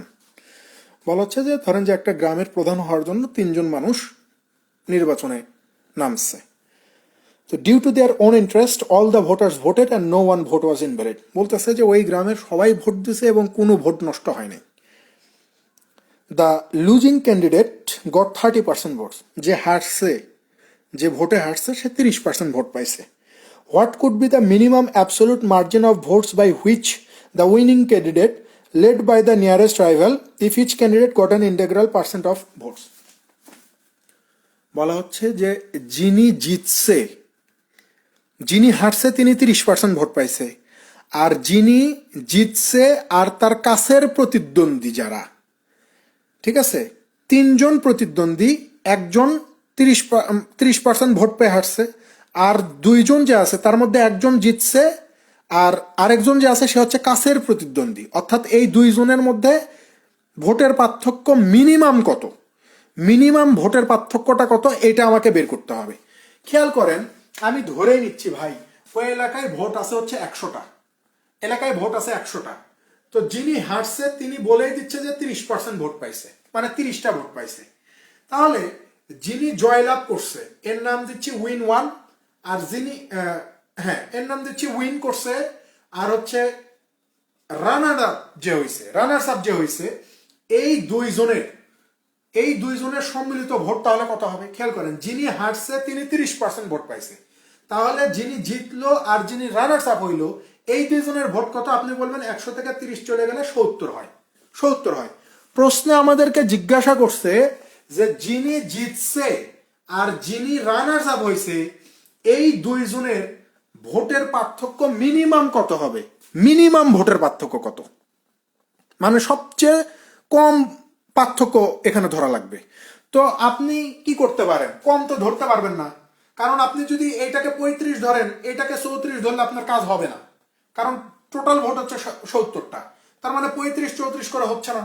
তো আপনি যদি এটাকে যদি 36 ধরেন, উইন যে করছে সে যদি 36 হয়, তার মানে যে রানার্স আপ হয়েছে সে 34 ভোট পাবে। তাহলে তো 36 আর 34 এই দুইটা মিলে 70 হয়, আর এদের মধ্যে যেহেতু মিনিমাম ডিফারেন্স চাইছে, তো 36 আর 34-এর মধ্যে মিনিমাম ডিফারেন্স কত? 2। তার মানে যিনি জিতছে তিনি 2 ভোটের ব্যবধানে জিতছে। 35 হলে তো আপনার ইয়ে হয়ে যায়, ইকুয়াল হয়ে যায়। যেহেতু মিনিমাম ভোট, তার মানে একজন 36 ভোট পাবে আর একজন 34 ভোট পাবে, তাহলে মিনিমাম ভোটের পার্থক্য 2 হবে। এরপর আসেন 320 বাদ গেছে না? আচ্ছা দেখেন, এগুলো প্রিলিতে আসবে। 320 টাইপের একটা ম্যাথ পরীক্ষায় অলরেডি আসছিল, শুধুমাত্র পরীক্ষা না, আইবি এর এমবিএ তেও আসছিল। 320 টাইপের ম্যাথ একদম সেম, এখানে শুধু 1-6 বলা আছে আর ওখানে হচ্ছে 1-8 বলা ছিল, বা 8 গুণের কথা বলা ছিল। এখানে বলতেছে যে P 6 times as large as Q, P হচ্ছে কিউ এর চেয়ে 6 গুণ বড়, the percent that Q is less than P, তাহলে কিউ পির চেয়ে কত শতাংশ ছোট হবে? সহজ হিসাব ভাই। এখানে যদি আমি মনে করি যে পি হচ্ছে কিউ এর 6 গুণ, তাহলে কিউ এর ভ্যালুটা কত? এটা কি আমাদের জানা আছে? জানা নাই। যেহেতু জানা নাই আমি ধরে নিচ্ছি যে কিউ সমান সমান 1, তাহলে পি কত হবে 1 এর 6 গুণ অর্থাৎ 6। তাহলে এই কিউ পির চেয়ে কত ছোট হবে? পির চেয়ে কিউ তাহলে কত ছোট হবে? আপনি বলবেন যে পি 6 কিউ 1, তার মানে 5 ছোট হবে। কিউ হবে পির চেয়ে 5 ছোট। তো প্রশ্নে তো আমাকে এটাই জিজ্ঞাসা করছে যে পির সাপেক্ষে, তাই না? তাই বলে নাই যে the percent that Q is less than P, অর্থাৎ পির সাপেক্ষে কিউ কতটুকু ছোট। তাহলে পি হচ্ছে 6, পির সাপেক্ষে কিউ ছোট হচ্ছে 5, এটা শতকরায় কত? তাহলে খেয়াল করেন 2 এখানে 3 বার, 2 এখানে 50 বার, 5 50-এ 250, 250 3 বার কত হবে? 25-এর ভিতরে যাবে 8 সমস্ত থাকবে, তার মানে হচ্ছে 83, তার মানে হচ্ছে 83 সমস্ত 1/3% ছোট হবে। এটাই উত্তর। কিউ পির চেয়ে 83 সমস্ত 1/3% ছোট হবে।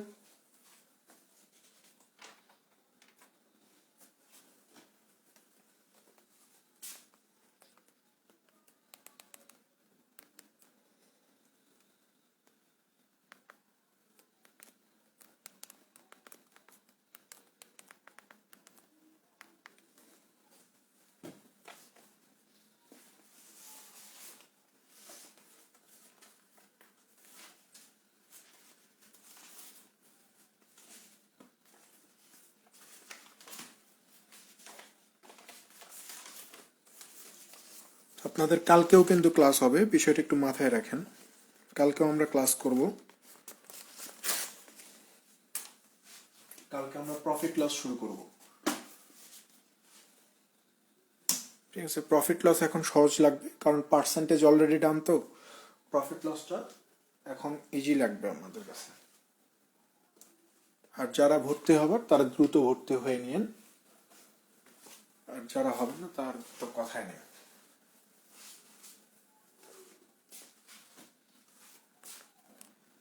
ঠিক আছে, ভালো থাকবেন সবাই, আল্লাহ হাফেজ।